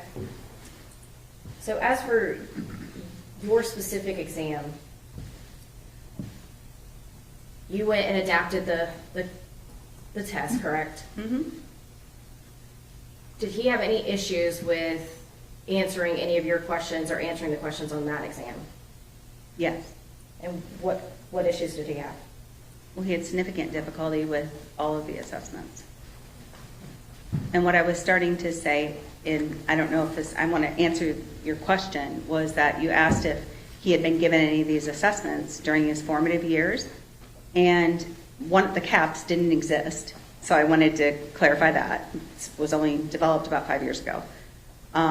And also in the educational records, there is a significant focus on behavior, and I think that maybe took precedence.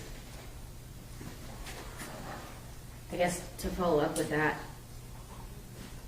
wouldn't it have been helpful to you to be able to speak to the people who actually knew him during those formative years? It wouldn't have hurt, for sure. You talked about his job history. So Tanner Horner was able to hold jobs, correct? For short periods of time, yes. He worked for Walmart for 1.5 years, is that correct? I'm not sure the length of time, but if you say so, yes. It's in your notes. Do you Okay. have your notes in front of you? Yeah, I don't, whereabouts in my notes does it say how long? It's in the location that, when I guess he's talking about his job. Oh, my personal notes. Yes, your sorry. personal notes in this case. Yes. I think I have them.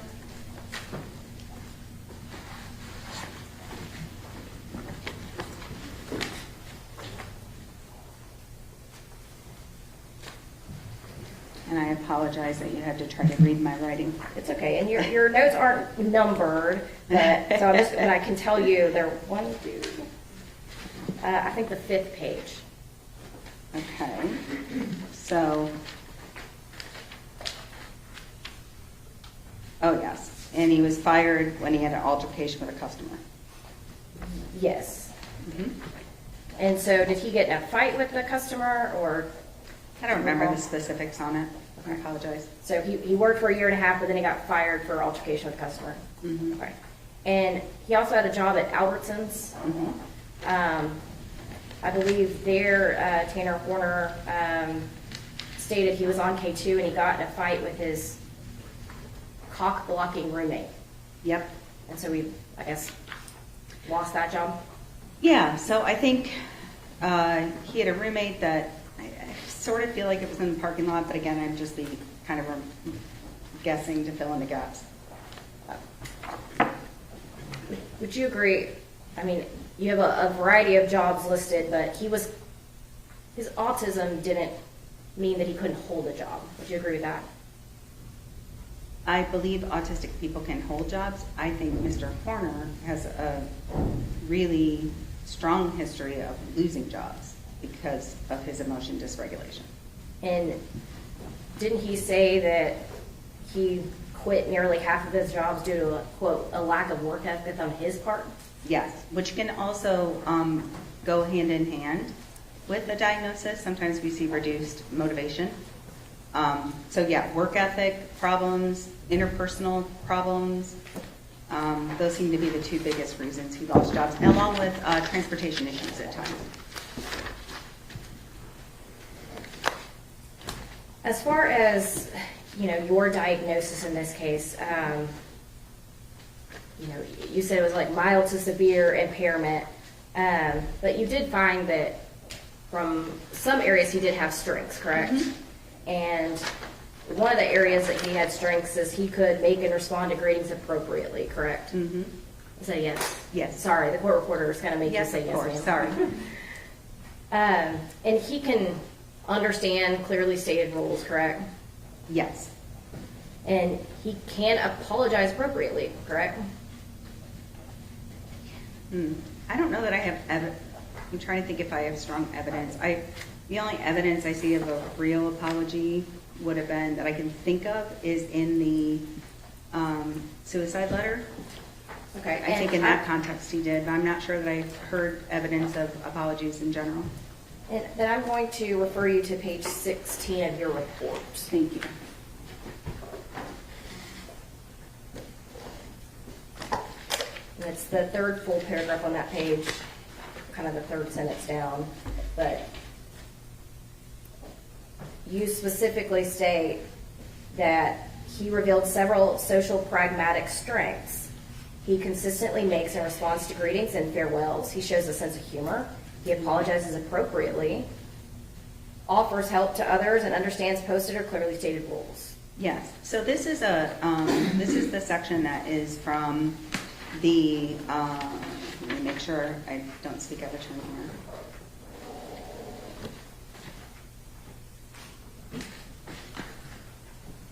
This is in your analysis of results, is that correct? Right, so I think that relates, and I want to double check because I don't want to say anything wrong, because I think that relates to his self-report of being able to apologize, and your question was regarding whether I saw it, so let me look and see if how he rated himself there.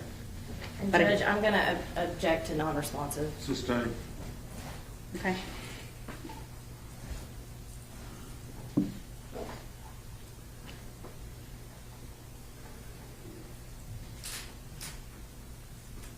You stated that during his evaluation, he demonstrated a good sense of humor, correct?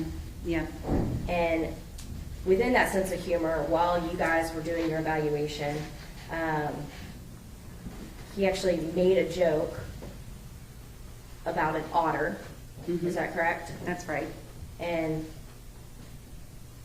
what you were telling him was that there was an otter with law enforcement that was used to actually locate missing children Specifically missing children in water. in Yep. water. And his response was to essentially make a joke saying, you know, and he used, I guess, a word play, and instead of otter, he said odder. with That's right. The D's, is that correct? That's correct. I mean, that's a decent, I mean, one that shows his humor, but that's also a decent level of wordplay and linguistics, you would agree, right? Yes, he has a really good sense of puns. His use of sarcasm is also very good. His ability to accept it from others is much more difficult. You talked about, you know, a little bit about his interrogations in law enforcement, correct? And in your view, you saw some evidence of some of these language issues. One of the things that you said in your report was that the defendant's extreme social pragmatic deficits, his emotional dysregulation, his inability to express congruent messages that match intent certainly impacted his communication with law enforcement. And you talked about that a little bit earlier. You also stated that these types of language challenges are often seen in individuals with autism spectrum disorder and can impact the effectiveness of Tanner Corner's oral explanations and storytelling. Is that correct? And that's from your report? Yes, ma'am. He was able to actively lie to the FBI and give them a full story about a green van. Do you recall that? I did not see, as far as I know, I saw him with the Texas Ranger. I'm not sure that I saw an interrogation with the FBI. So you didn't see any of the video with speaking to the FBI then? I don't believe so, no. Okay. In part of the interrogations with the Texas Ranger, would you agree that he was able to clearly communicate his version of the story at that time, that he was backing into her and all the other details? I mean, he was very detailed. Would you agree with that? Absolutely gave details that were completely false. And there were several times that the investigator said, and I need to get you back to the big picture on the December 2nd interview, because he would kind of go down those tangents. That's because they were still trying to locate Athena Strand, correct? As far as I know, yes.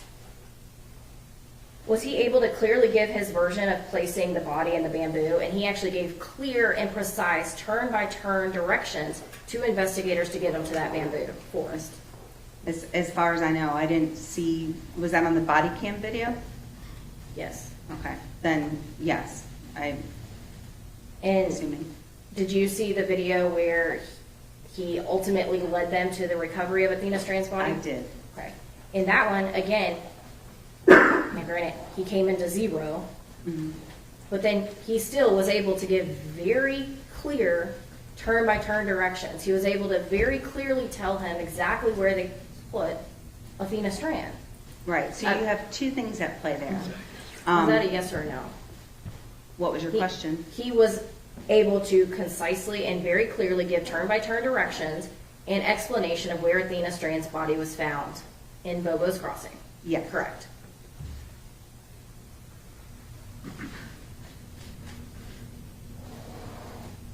You talked a lot about empathy, and I kind of want to talk to you a little bit about that. You reviewed all the letters that he wrote with his suicide attempt, correct? Yes. Okay. And you put in your report that was, you saw in that deep empathy, was that correct? Yes. Okay. In a letter to law enforcement, you read that letter, correct? Yes. Okay. He denied responsibility and he blamed somebody else for the crime, is that correct? Yes. And you know that to be not true, correct? That's correct. Okay. Is that empathy to the family to leave them thinking somebody else out there killed their daughter? Of course not. In the letter to the family, Mhm. he said, sorry, and so many people were affected by his breakdown, right? Mhm. Not just your family, but my own as well, correct? Right. He said he owed it to you all to explain where my mind was at, but then he still gave untrue versions of the events. He blamed and talked about his Asperger's, not doing well with change, his different route, his being sold off to another company, but he still did not give a full telling of the events in that letter to the family, correct? Correct. Is that deep empathy to tell the family a version of the story that is still not true? He meets the criteria for showing deep empathy. He absolutely was giving falsehoods and inexplicably trying to cover his tracks. It makes no sense. It's not logical, but that goes to what I was saying about the inappropriateness of his social communication. And how is that remorse when he is still providing, even in this letter that is supposed to be left to this family in this suicide attempt, he is still giving these falsehoods that would make them believe that somebody else was involved and still not tell them the full story of what he did to their daughter. That's remorse? I'm not sure I know anything about somebody else being involved. What are you The referring letter to? to law enforcement, he said somebody else was involved, correct? Yes. I thought you meant the letter to Athena's family. No. And then the letter to his family, he is still telling the incorrect version of those events. He's still How not is that accepting blame. remorse?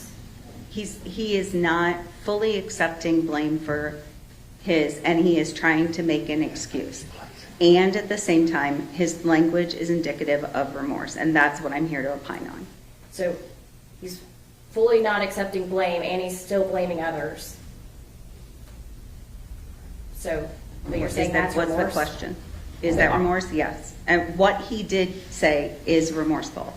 The lies that he told it doesn't serve any communicative purpose, which I think goes to the more evidence to the fact that he has such a significant social communication deficit. So you're stating that his language is stating remorse, but we can't really tell whether or not he meant remorse. Would you agree with that?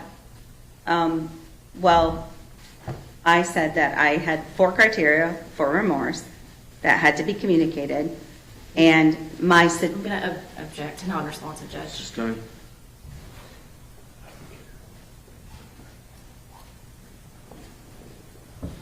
What did Tanner Horner tell you about the crime? completely lied to me. What did he tell you? Told me there was no backup camera, and he hit Athena, and freaked out because he didn't know how to handle it. I don't think we got into much more than that. And this was January 14th, or actually, excuse me, January 15th or January 16th of 2026, Mm-hmm. a few months ago. That's right. And he completely lied to you. Correct. But we're supposed to believe that the letter is him being remorseful? Well, I want to answer the question. My suggestion of why that shows true remorse is because he thought he was going to die after he wrote it. He had a very significant suicide attempt. So was he lying to my face, and was that very difficult to know that and still see him as somebody who was remorseful? Absolutely, that was hard.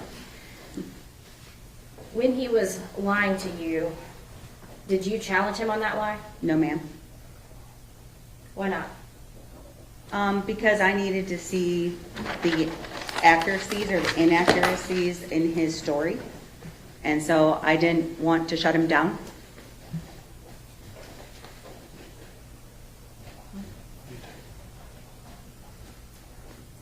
So what did he tell you about the sexual assault of Athena Strand? Did not mention it. And did you ask him? No, ma'am.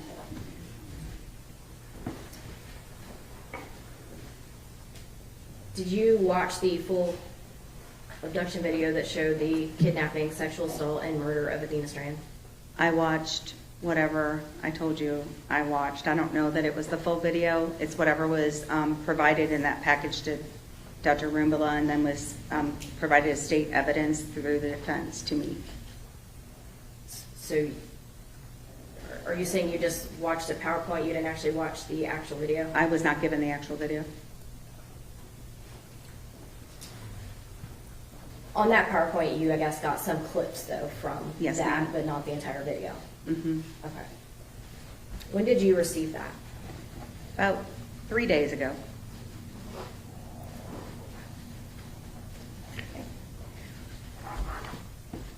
Were you surprised by what you saw? Yes, ma'am.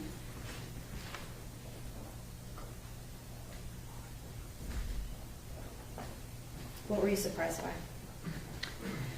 I was most surprised by the violence. I think the violence of it was really incongruent with the gentleman that I met, with the reports that I read hours about. It was shocking. It was horrific. It's awful, and I'm so sorry. Were you as surprised that you weren't able to see the emotional dysregulation that you thought you would see? I was surprised by it, and I did see a significant amount of language variation from the beginning to the end of the video. But I don't see the red face. I didn't see head banging. You know, some of those sort of stereotypical indications of an autism meltdown were not there. You expected to see a meltdown, and you didn't see it. That's right, ma'am. I didn't see the obvious physical meltdown. Again, you apparently weren't provided with the entire video, so I don't know specifically what clips you saw. Mm-hmm. But depending on what you saw, were you able to see how, I guess, calm he was when he grabbed her and put her into the truck? Yes. And were you able to see him speaking to Athena Strand? Yes. And what was his language like at that point when he was just talking to her at the very beginning? Calm. Calming. And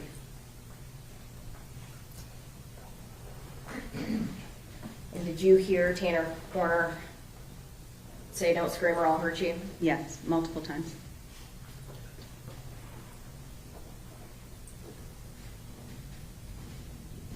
When did the language change?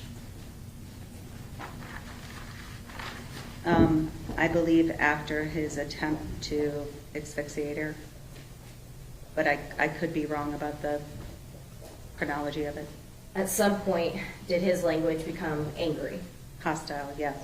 And we've heard the video. He yelled at her, he told her to shut up, Called her a bitch. multiple profanities. Horrible language, would you agree? Horrific. His language changed when she wouldn't die. Would you agree with that? I would agree with that.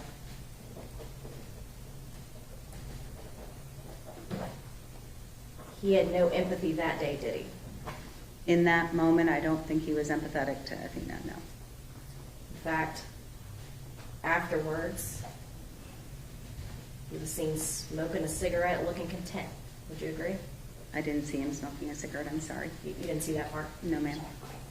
Did you see the part where he was cleaning up the I did. van? Yes. Did you hear him talking on the phone to his boss, making up a lie about him throwing up? Yes. He seemed calm and his language was steady. Would you agree with that? I would agree. And he was able at that point to communicate to his boss effectively.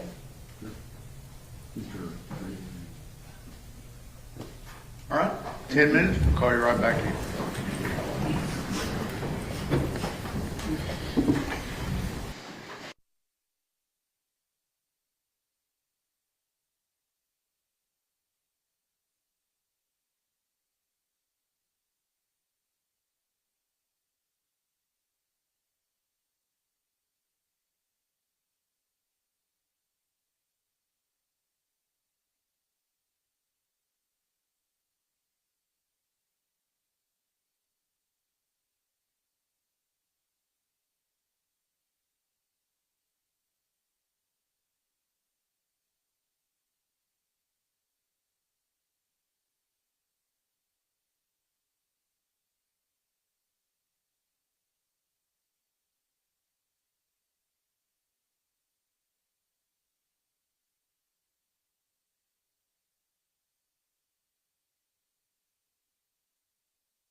Thank you, Jen.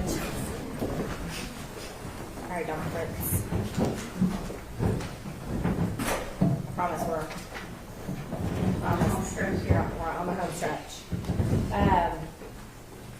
You spoke about the mom talking to him in a jail call, and that the mom had to explain to him why other inmates were looking at him like a monster, and he related it to his son, correct?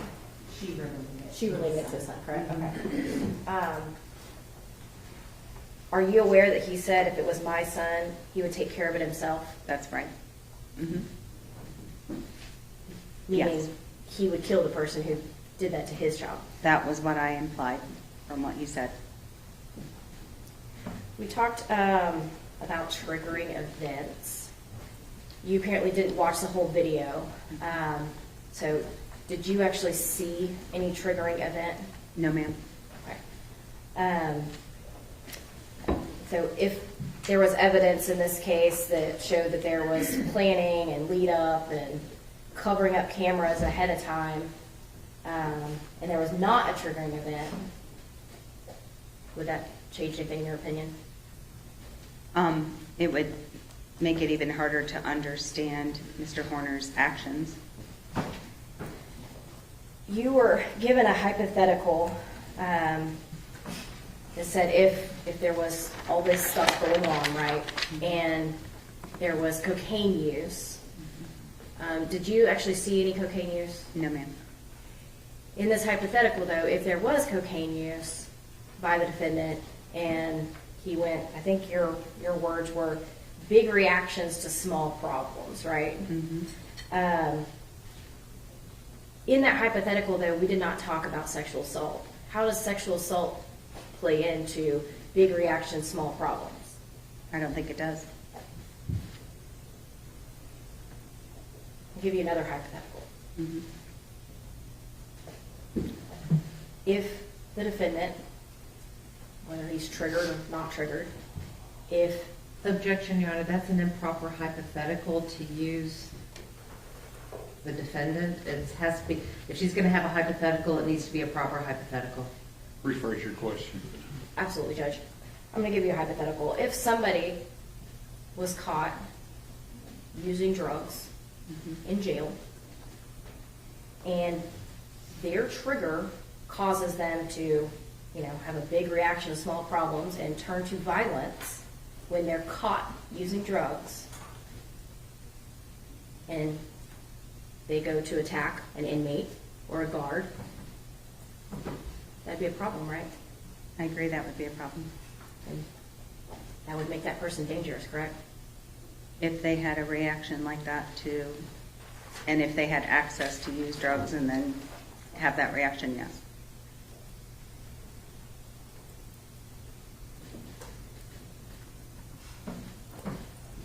You're not offering an opinion today that his language abilities caused him to commit this crime. No, ma'am. And you're certainly not saying that all autistic people would commit this type of violence. Of course not. And you're certainly not saying that Tanner Horner is not capable of understanding right from wrong. That's right.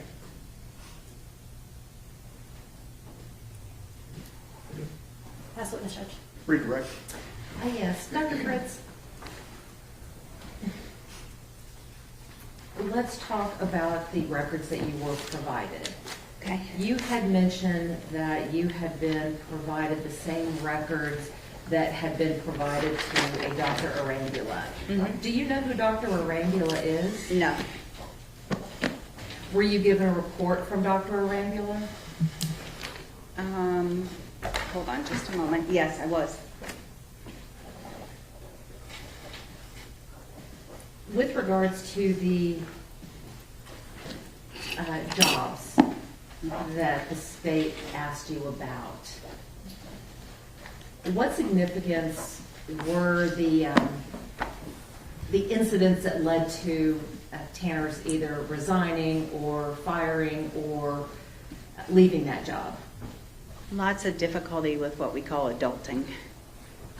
Transportation issues, significant interpersonal conflicts, difficulty understanding the importance of being a contributing member to society and continuing to have a work ethic, even when you don't want to. Those things are challenges that Mr. Horner consistently displays. Is that something that you see in your patients? Very often, yes. When you are talking about your patients and talking about Mr. Horner, how does the fact that he has these comorbidities come into play? I mean, how does that affect the deficits that he has? Well, mental health issues can definitely exacerbate the challenges that we see from being neurodiverse. And I think those are extreme in Mr. Horner's case, along with his social history. The state talked to you about the strengths that were noted in your report. Mm-hmm. When you are looking at a patient or a client, do you focus on the strengths or do you focus on the deficits? The deficits. Why do you focus on the deficits? Because the DSM, it's called the Diagnostic Statistical Manual. It's what we use to give a diagnosis. For that, it's deficit driven. So you have to be able to look and see those. Unlike, like if they could do a blood test to see if you're diabetic, autism is a clinical diagnosis. So it's based on having those deficits. With regards to the deficits, how severe were the deficits that you saw in Tanner? Very severe in terms of his pragmatic deficits, his social communication deficits, very severe. Expressive receptive depended on the area. Some areas he was relatively typical in or had mild deficits, and other areas were more impaired. Dr. Fritz, is there a difference between being able to give information versus being able to effectively communicate? That's a great question. Yes. So information exchange is one portion of communication, and the giving and receiving of information is one part of it, but communication involves all those other subtle nuances that I've been talking to you about, like facial expressions and other forms of nonverbal communication to make sure that your intentions and your messages match. So the fact that Tanner could give information, does that necessarily mean that he didn't have the deficits that you had talked about earlier? No, and in fact, I think when he gave information in the interrogation video, for example, he was giving information, but the detective had to continually bring him back to point because he was missing the big picture. In the giving and receiving of directions, that's one subset of information exchange, and some individuals have a strength in that area. Mr. Horner also told me he has strength in the giving and receiving of details relating to time. And the reason he has that, as far as I understand, is because of the fact that time is so hard for him. So he likes to know exact information there. Those things are under the same subcategory of pragmatics. So those you can have relative strengths within a given aspect of communication and still have overlying deficits. Is it possible for one to commit a horrific crime and still have deficits? Absolutely. And again, you're not here to excuse what happened or to justify what happened? No. Not here to say that that his autism caused any of this? Absolutely not.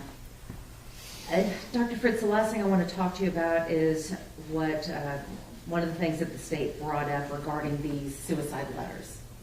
How many letters did you review related to his suicide attempt? I think maybe 4. I know I remember reading one to the detectives. I know I read one to his pastor, Mimi, or his grandmother, and no, 5, because I also read one to his mother, and then I read the one to Athena's family. I think we can agree that the letter to the detectives carried a lot of falsehoods in it. Absolutely. Does that change your opinion about the letter that he sent to Athena's family?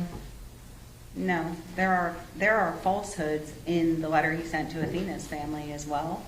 And I think the information that he included to the detectives, the lies he tried to perpetuate in his letter to Athena's family, is just evidence of how limited his theory of mind is, his ability to use perspective taking, to recognize that people might compare notes, to recognize that you can, if you want to show true remorse and you want to do so effectively, it's not only the words that are on the page, it's also trying to avoid what the mistakes you've made or correct the mistakes that you've made in the past. And I think that's the deficit occurring. As I mentioned earlier, the words are there that show remorse. And I think it becomes muddied by attempts to place blame otherwise. When you're looking at the letter to the parents, it appears that he was trying to explain what happened. Is an explanation of how someone got to where they are the same as blaming? No, I think his explanation of his stress is real and genuine, and I understood why he included that. I also want you to know that the route being changed frequently is a true trigger for a lot of my clients. It's a very real trigger. I can understand those explanations. The continual lying is the part that I think is trying to push blame elsewhere. And that's the part that that's not logical. And when it's not logical, that calls to mind deficit to me. And Dr. Fritz, at the end of the day, did that letter meet the criteria for remorse? It does. It has all 4 qualifying factors of language that's remorseful. May I have a moment, Your Honor? Yes, ma'am.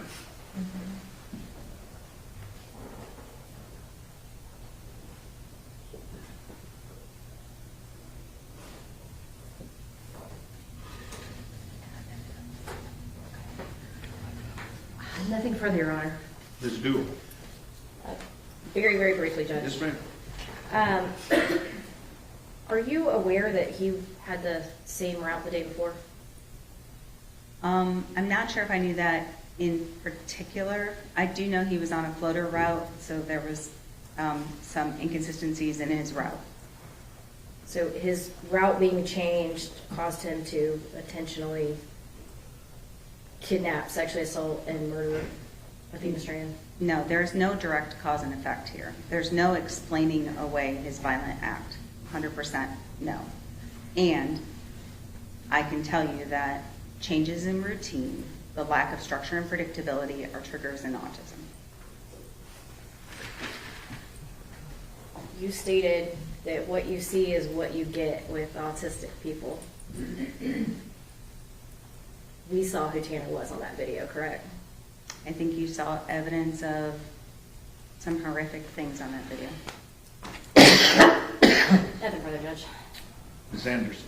Was the person that you saw in that video the same person that you interviewed in the jail? No, ma'am. Nothing further. Ms. Dool. Nothing further, Judge. Thank you. May this witness be finally excused. Objections, Your Honor. Any objection? No objections, Judge. Thank you, Doctor. Thank you.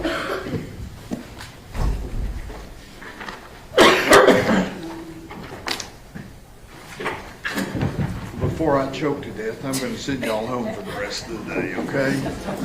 Be back at 9 o'clock. You know, we'll see you then, okay?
That's all I have. Okay. We need to address that in the future, Ms. Anderson. We can address it, okay? That's all I have, Judge. I don't even know what it is, but you said the magic numbers, so No, I'm just making sure I haven't had a chance to file it or anything else. I understand. But okay, thank you. All righty. Thank you, Judge. Go ahead.